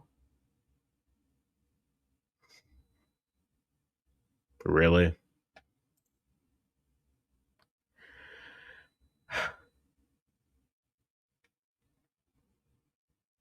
And then Chuku for Lima. So now we're going to go back three. Now we're actually going to play a back three with 11 and actually push players further up the pitch. This It took you 80 minutes, Jesse Marsh. 80 minutes. I'm cool. I'm cool. All right, so 12 minutes. I'd say about 16 minutes left in this game. Looks like Canada now going to be more. So you have, okay, Graham Roche now with the ball. Plays it. Looking. Portier. Vogela. Looking. Oh, had the play in. Puts a shot. Deflection. And goes over. We have a Canada with their first corner of the game. And hey, you got some center backs with some size. We got some bodies here. This will be a good time for a set piece goal. This would be the ideal time for a set piece goal. So Timothy Fortier is going to be on it. Let's see what they can create with this opportunity. Fortier is going to be an in swinging. Excuse me. It's going to be an in swinging corner coming in.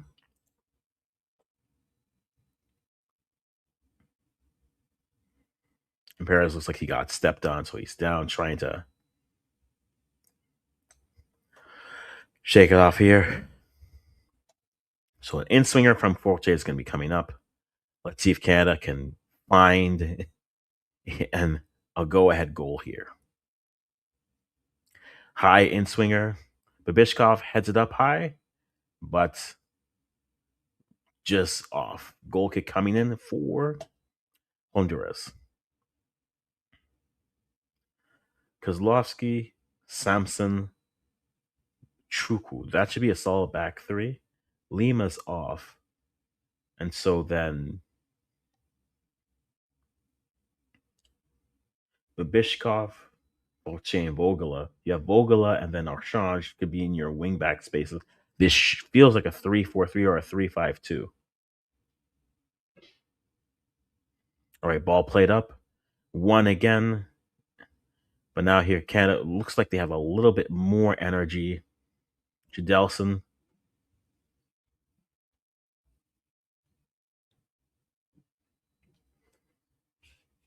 No. Chuku trying to make sure it's taken at the right spot. All right, 10 minutes for someone to find a winner here, possibly. We'll see what happens with this. But this game went from nothing to apparently chaos.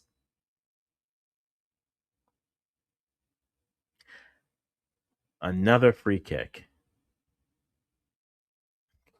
Another free kick coming for Honduras. This is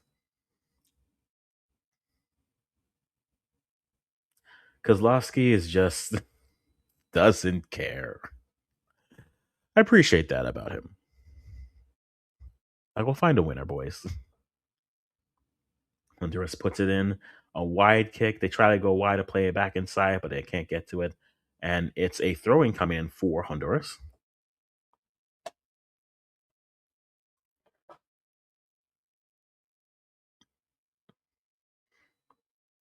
Played it back out.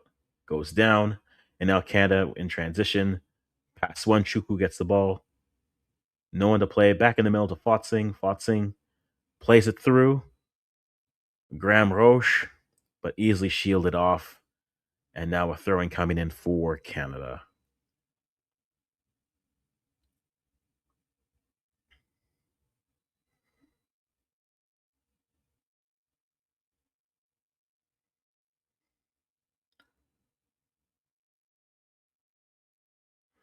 Oh, Judelson wins it back, gets it back, but loses it. Now here comes Honduras in transition. Tries to go wide, but headed back. Throwing coming for Honduras. 8 minutes and change, so probably about 12 minutes left in this game. Probably around 12 minutes left in this game. The throw coming in for Canada.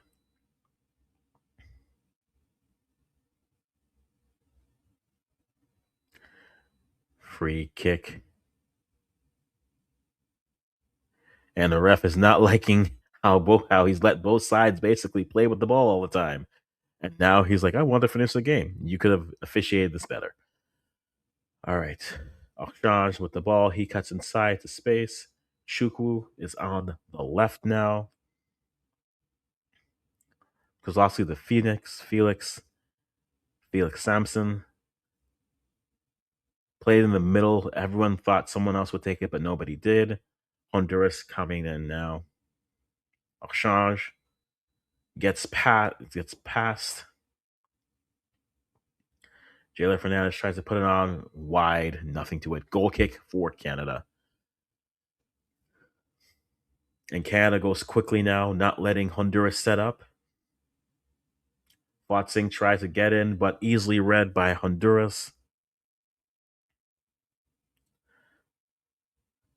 Kozlowski looking for who he can throw the ball to, but nothing.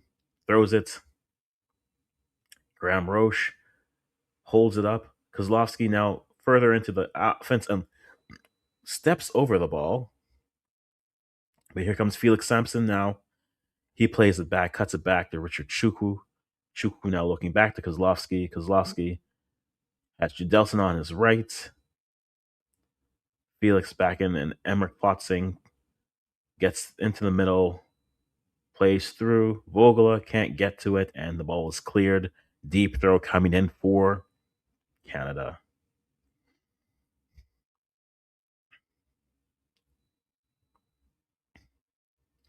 Kozlowski puts in the cross, can't get to the head of Graham Roche, and it's a goal kick coming in.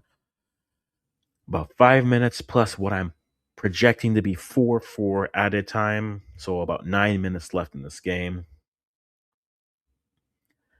Sharing the spoils feels like this type of a game. We'll see if a team can find a winner in the dying moments. This group has been known for its dramatic finishes. That's for sure.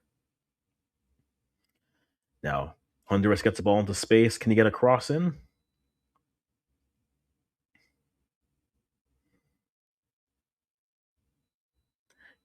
Played it through triangle. Back out wide. Chukwu applying some pressure. And now back to Ramos.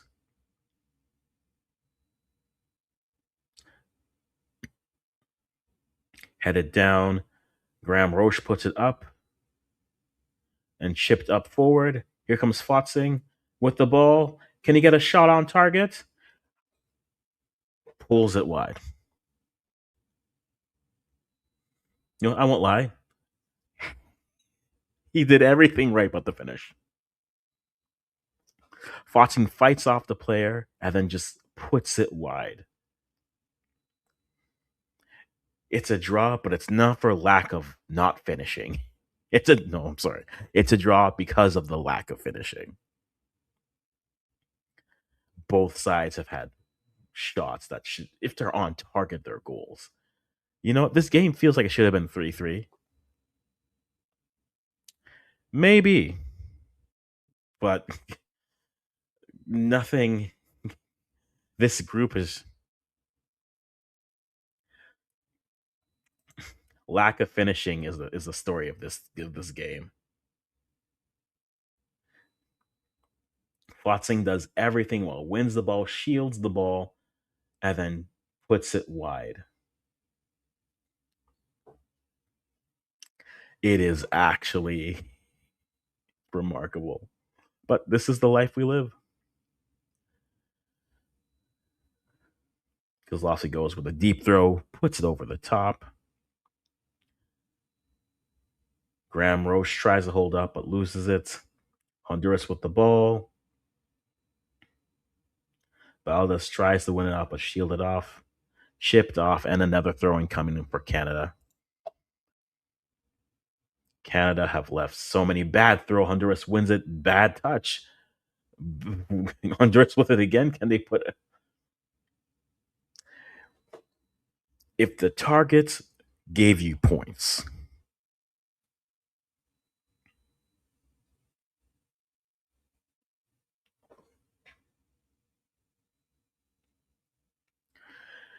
so Canada now going direct. You have Richard Chukwu now playing as a winger. You are so desperate for your principles that you are playing a center back as a attacking mid. What are we doing? Corner coming in for Canada. It would be so like Canada for them to score on a set piece here in a schmozzle, and we just be like, uh, okay.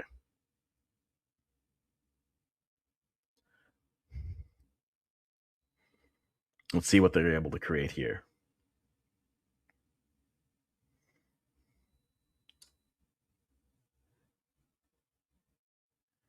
Folche puts it in swinger. Archange puts it on, nearly headed back into the middle, headed out wide. Folche tries to volley it, and listen, volleys it that way. Goal kick coming up for Honduras.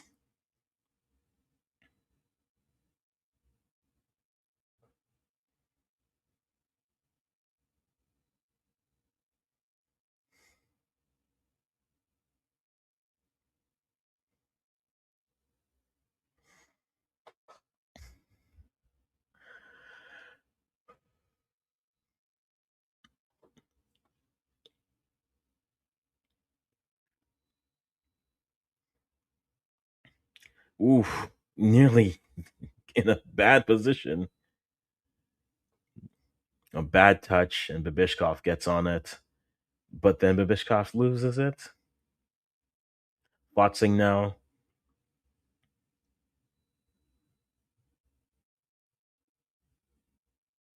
No card given on the foul, so just a free kick coming for Canada.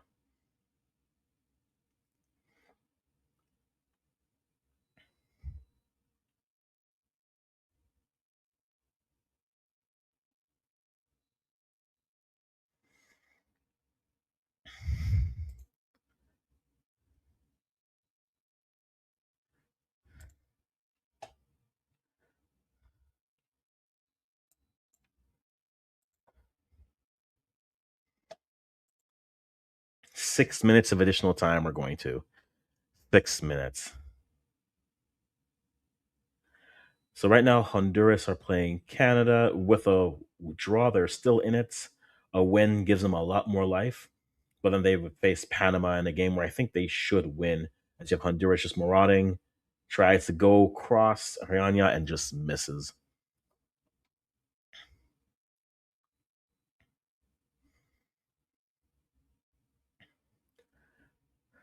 And now turnover, Falche with the ball, back to Flotzing. Flotzing chips it up now. Kozlowski enters the attack, cuts to the middle, could have switched it, switches it now. Chukwu tries to chip it up, asks for a handball, doesn't get it. Clovis Archange now gets the ball and now goes back to there's too many numbers. Kozlowski, Archange now with the ball. Felix Sampson moving through. I said it already. Most of their technical players aren't in this camp just because they're with their clubs fighting for spots.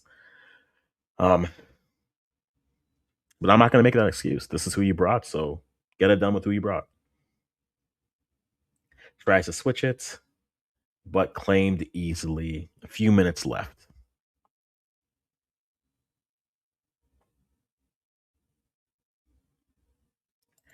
Like I said, 1-1.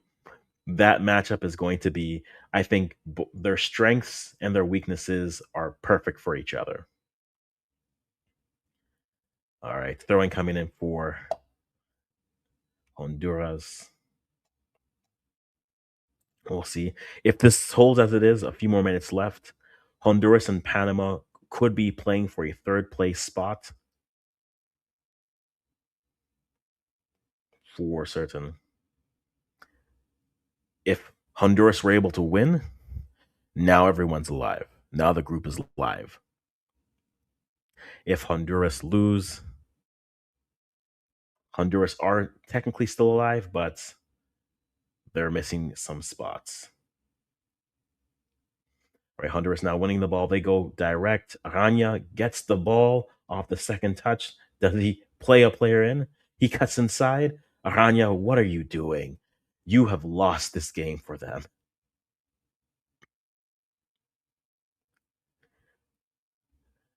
If Arana makes a better decision, Honduras wins this game. Arana, what are you doing?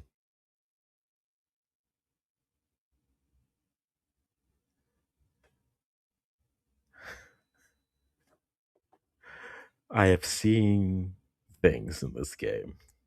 I've seen Canada miss every opportunity. I've seen Arana make the wrong choice with the ball. If you cut it, if you just play it, you can play yourself back into it. This game deserves to be 1-1 due to the lack of good decision making in the final third. It deserves to be this. It's actually incredible.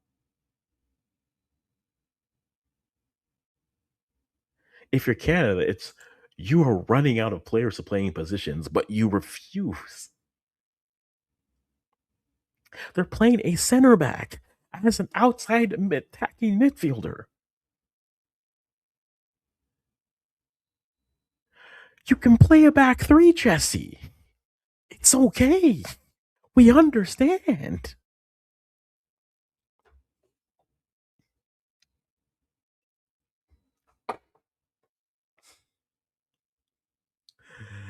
Oh my. If you guys haven't already, hit the subscribe button. I do primarily Canadian African content. Or if you want to more specifically, watch me die inside content. Because my teams don't finish. Great. It's ideal. So a drop ball situation, this game's gonna end 1-1. Minus a goal at the I actually want a win. Someone deserves to win a game like this.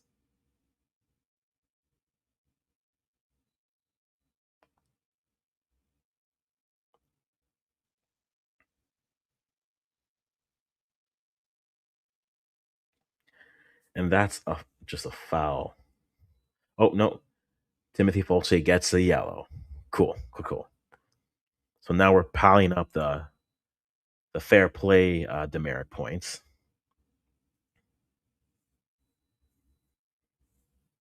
This is always going to be a tough group, but it's just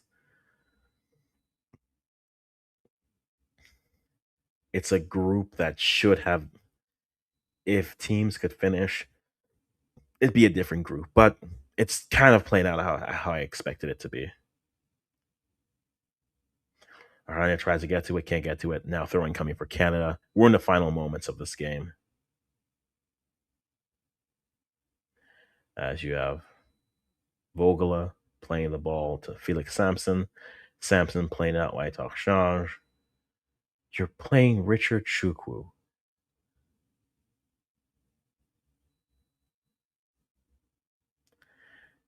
Richard Chukwu is playing as an outside at everything about this. Everything about this.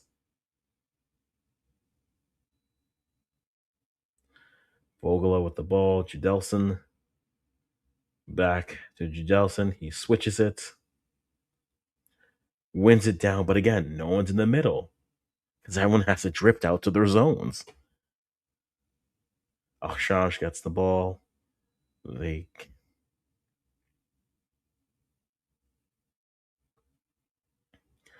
few more minutes to come. Can they create one more opportunity, one more chance? High cross. Vogela heads it up. Babishkov tries to get to it and claimed by Alan Curry. And that is the last action of the game. This game was high on everything but finishing. Okay? There was high emotions, effort, sure, I'll give you that. There was no finish. If these teams could finish, someone would have won. Can't have a system and try to fit players into it. Have to look at the players you have and choose a system that suits the players that you have. A lot of backward coaching these days. Yeah. So effectively minus Cuba. I'm sorry, minus Cuba. Really, minus Cuba beating US or Mexico, and then Mexico losing to Guatemala. Group C is gonna be the third first place side. Most definitely they're gonna be the third first place side. And as a result, that's where they'll sit. So here's where the group sits now. Canada right now still sit on top of Group C with Jamaica on Saturday.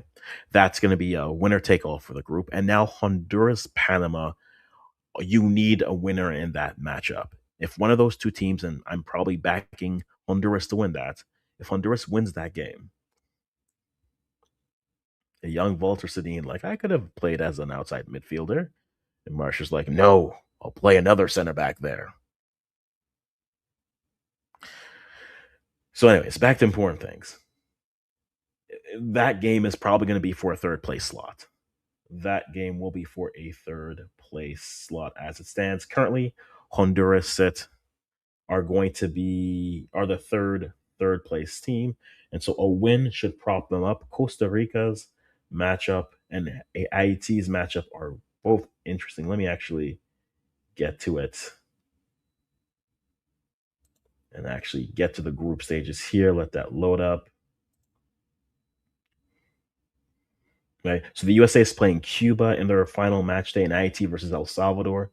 So Cuba could be in trouble, or if that's a draw, then you can have the teams back in, but you need a big win from either Canada or Jamaica to move further up. Yes, head to head is first, and then goal difference for the group. But for the overall standing, it's goal difference first because they're ranking them based off your slot. So all the first place teams get slotted based off goal difference, and then they're slotted based off fair play, goal scored, and then fair play. So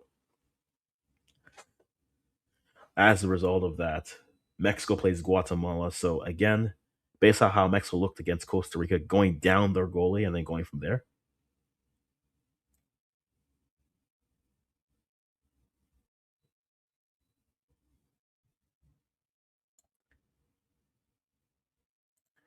And so that's where it stands. And then, as we said, Canada, Jamaica, winner of that group. Pretty much one of these two teams are going through. They're both going through. It just comes down to where. And to remind you, for the classification, it's points, goal difference, goal score, and then fair play. That is the ranking, the rules for classification. So again, it's points, goal difference, goal scored, and then fair play. And then the last one is CONCACAF ranking, which is wild if it gets to that. But again, because these two teams are going to be on 4, minus the US drawing Cuba, and then you need either Jamaica or Canada to beat each other by a high goal number for them to get out of that slot. But how it stands again is 1 through 8, 2, 7, 3, 6, and then 4-5. Those are the matchups. So if everything stayed as it was, right now you'd have,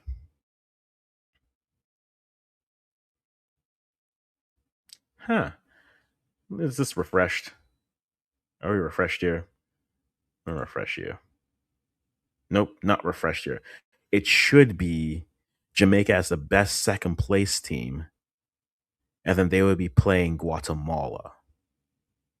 That's what the matchup would be if nothing changed based off of if the competition ended today, it would be Jamaica, Guatemala, and then Canada would be facing Cuba. Which I won't lie, those two matchups have PTSD on everything for both of us. So this hasn't updated as of yet, but Jamaica is swapped with Canada because of the goal difference. Canada's still on +3 with 4. So Jamaica would drop down one spot, and then Guatemala would move down one spot, and then Cuba would stay there. And Honduras would move up to the Panama slot where they are sitting. So well, the final match days, there's lots to play for.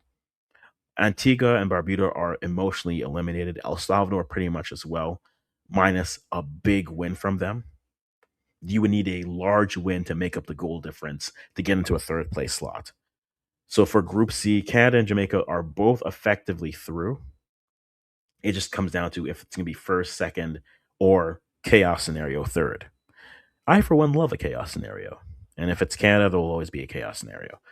So that is what is at stake. Again, final matchups start tomorrow with Group B. You have Mexico facing Guatemala in the nightcap.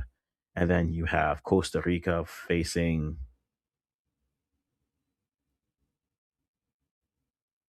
Antigua and Barbuda. So Costa Rica is actually more alive than not. Costa Rica more than likely finishes with 6 points with a nice goal difference. And that pushes them probably into the second place spots. So if I'm going to project it, I think Costa Rica beats Antigua and Barbuda by like 4 now. So that puts Costa Rica then at a +3 with 6, which means now they're the top second place side. And then Mexico, Guatemala, I think Mexico takes it. Again, another KG 1-0 type game. So then Guatemala goes from second slot down to third with 2. Now they'd be at a +2 possibly. If you're Guatemala, if you lose, you can't lose by much. Because the more you lose, you open the door for other teams to come through. USA will then play Cuba. Could I see a draw? The US haven't looked. No one's here looks like a side that's going to just blow out the other team so far. Everything's been rather cagey and just missing chances. So that's been this group, other than Group C. Group C has just been chaos. Every game Jamaica has played has basically been dramatic win at the end. So Group C is going to be a dramatic win regardless. So the United States plays Cuba. I could see that drawing, but let's just go with a US 2-0 win, right? So if that's a 2-0 win, then Cuba drops to 3, but with 0 on the goal difference. So now they're in the last spot.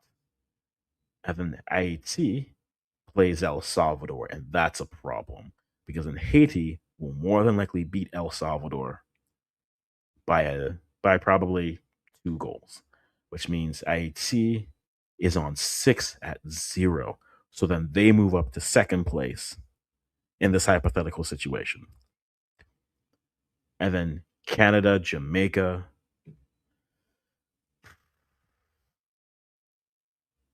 Canada has no wingers left. Lucas Lima is either going to have the game of his life or we're playing a center back Richard Chukwu as an outside. I'm okay. Let's just be optimistically realistic. 2-2 game. If it ends 2-2, Canada stays in the first place slot. But then this is where it gets interesting. Because it is slotted, not groups. Oh, I don't think Haiti's bad. I think they can get it through. I just think El Salvador will make it a little bit more cagey of a game. If the game ends, Listen to this. if everything I said happens and Canada's game with Jamaica ends with a 2-2 in a draw, Canada and Jamaica will then play in the round in the quarterfinals.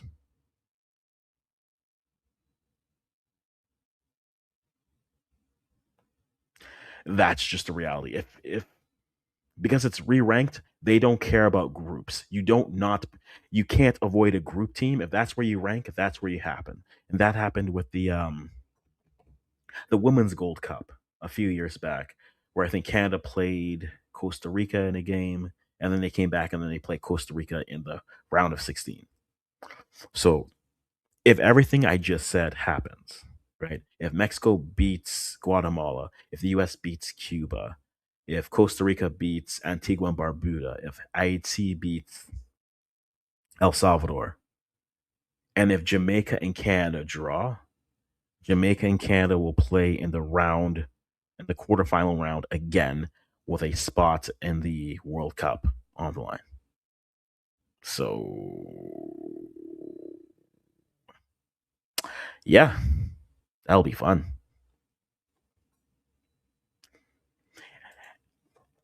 Dread Pirate, I gave a specific scenario of results, right?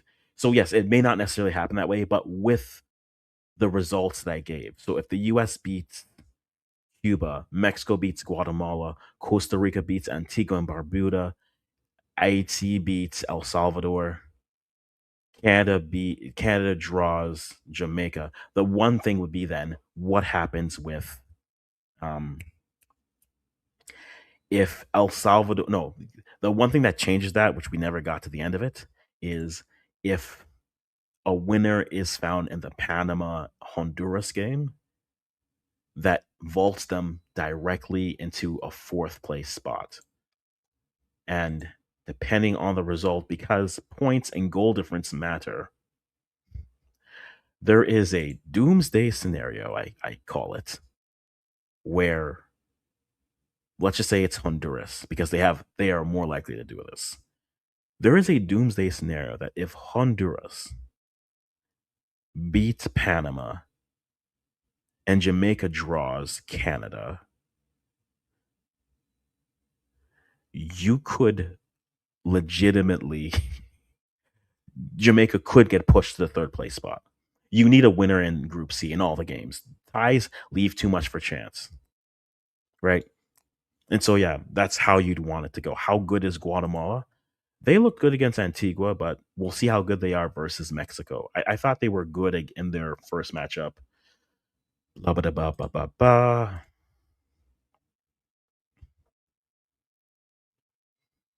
I felt they were good enough in their first matchup against Costa Rica. So if they're Costa Rica level, and Costa Rica just got it with Kena Hernandez scoring the goal in the 77th minute, I think they're about Costa Rica level.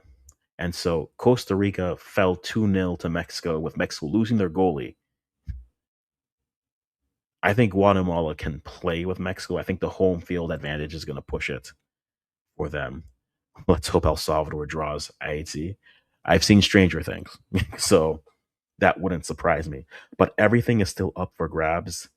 Canada and Jamaica are pretty much on to the next round because of the teams who are in third and fourth place.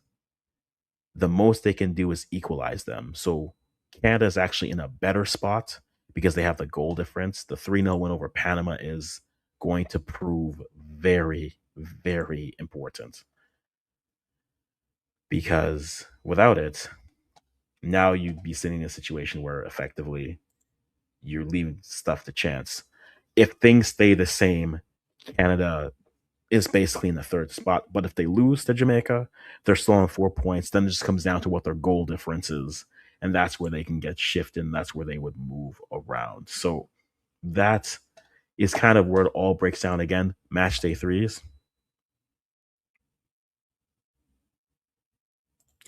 So if Honduras wins,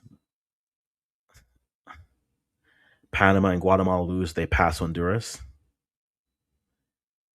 Yeah. If Honduras wins against, yeah, If they win against Panama and Guatemala lose, they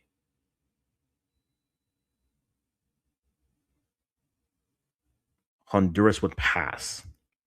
So if Honduras beats Panama in the last game, they'd be at 4 points.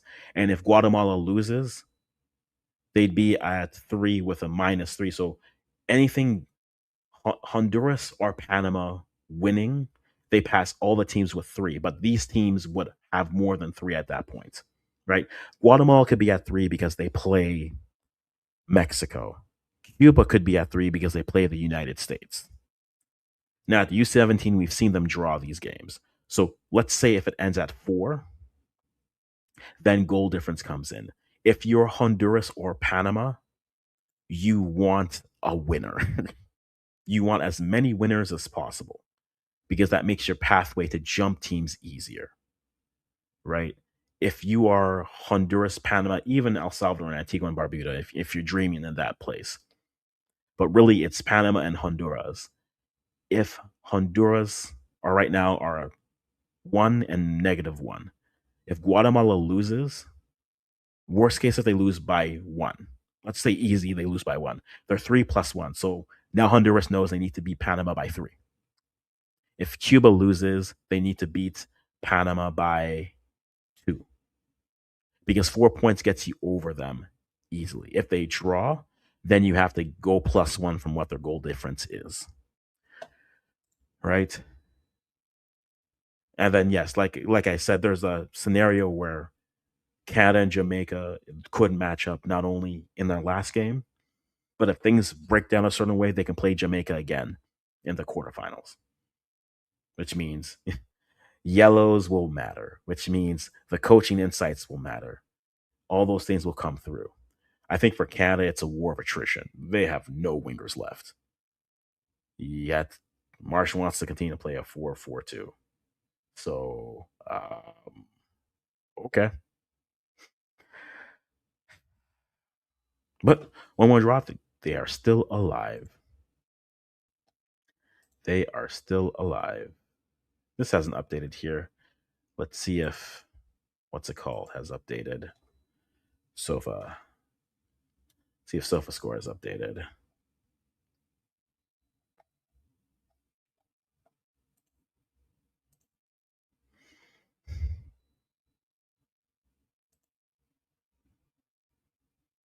All right, perfect, perfect, perfect.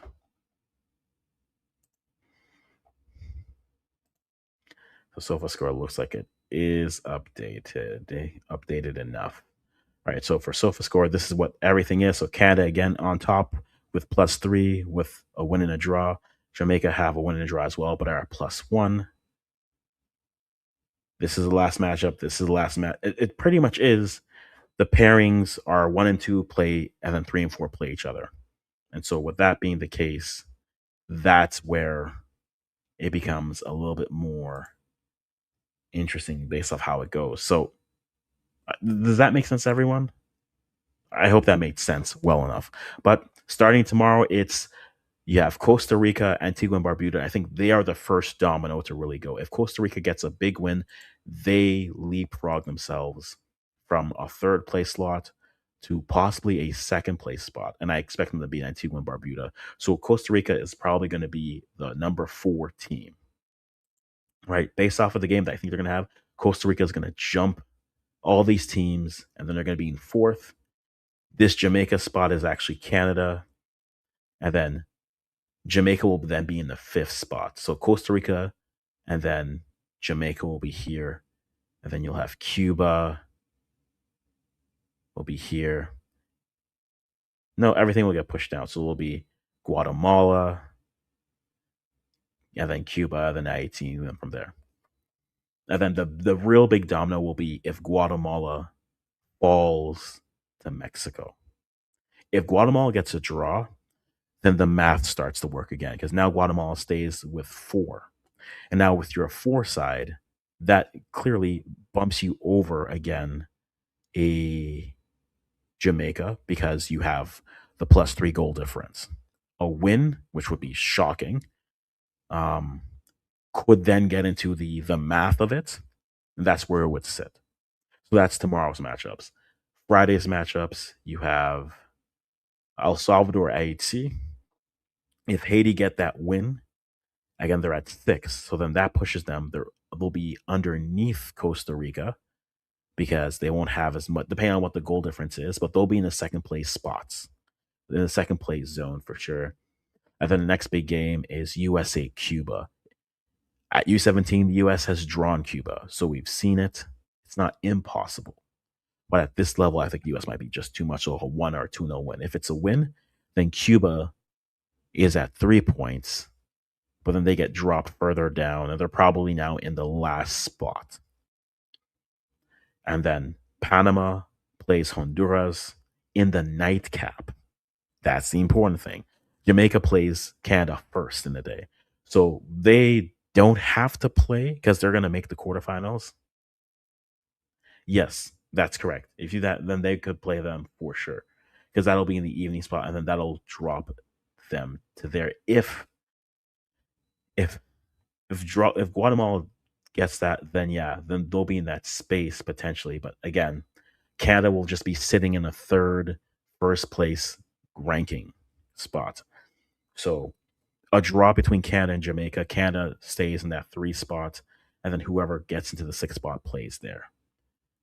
But I think it'll start to get a lot more clear after tomorrow's games. So I will come on after tomorrow's games and just be like, the math is mathing. But guys, thanks everyone for being here. Appreciate it. If you haven't already, just hit that subscribe button. We just hit 1,400 subscribers. I appreciate you all. You guys are great. I'd love to get the 14,100. I'm sorry, that's not a number. I'd love to get the 1,500 by the end of the week. So that's 100 subscribers in 3 days. We are going to do our best to be here for all the games that are coming through, or at least have a recap. Again, in the middle of the day, I got the WAFCON recap game. So after the first matchup, we're going to match day 2s now, which will get very interesting. And then in the evening, there'll be something on the CONCACAF U20s. I'll definitely be up, just kind of chilling and doing the math, giving live readings as we go tomorrow. So that'll be there. So you'll see me for sure, probably live tomorrow evening this time. And then in the earlier today, live, just recapping what happened with African Cup of Nations for the women's side coming through. But guys, thanks again. I hope that made sense.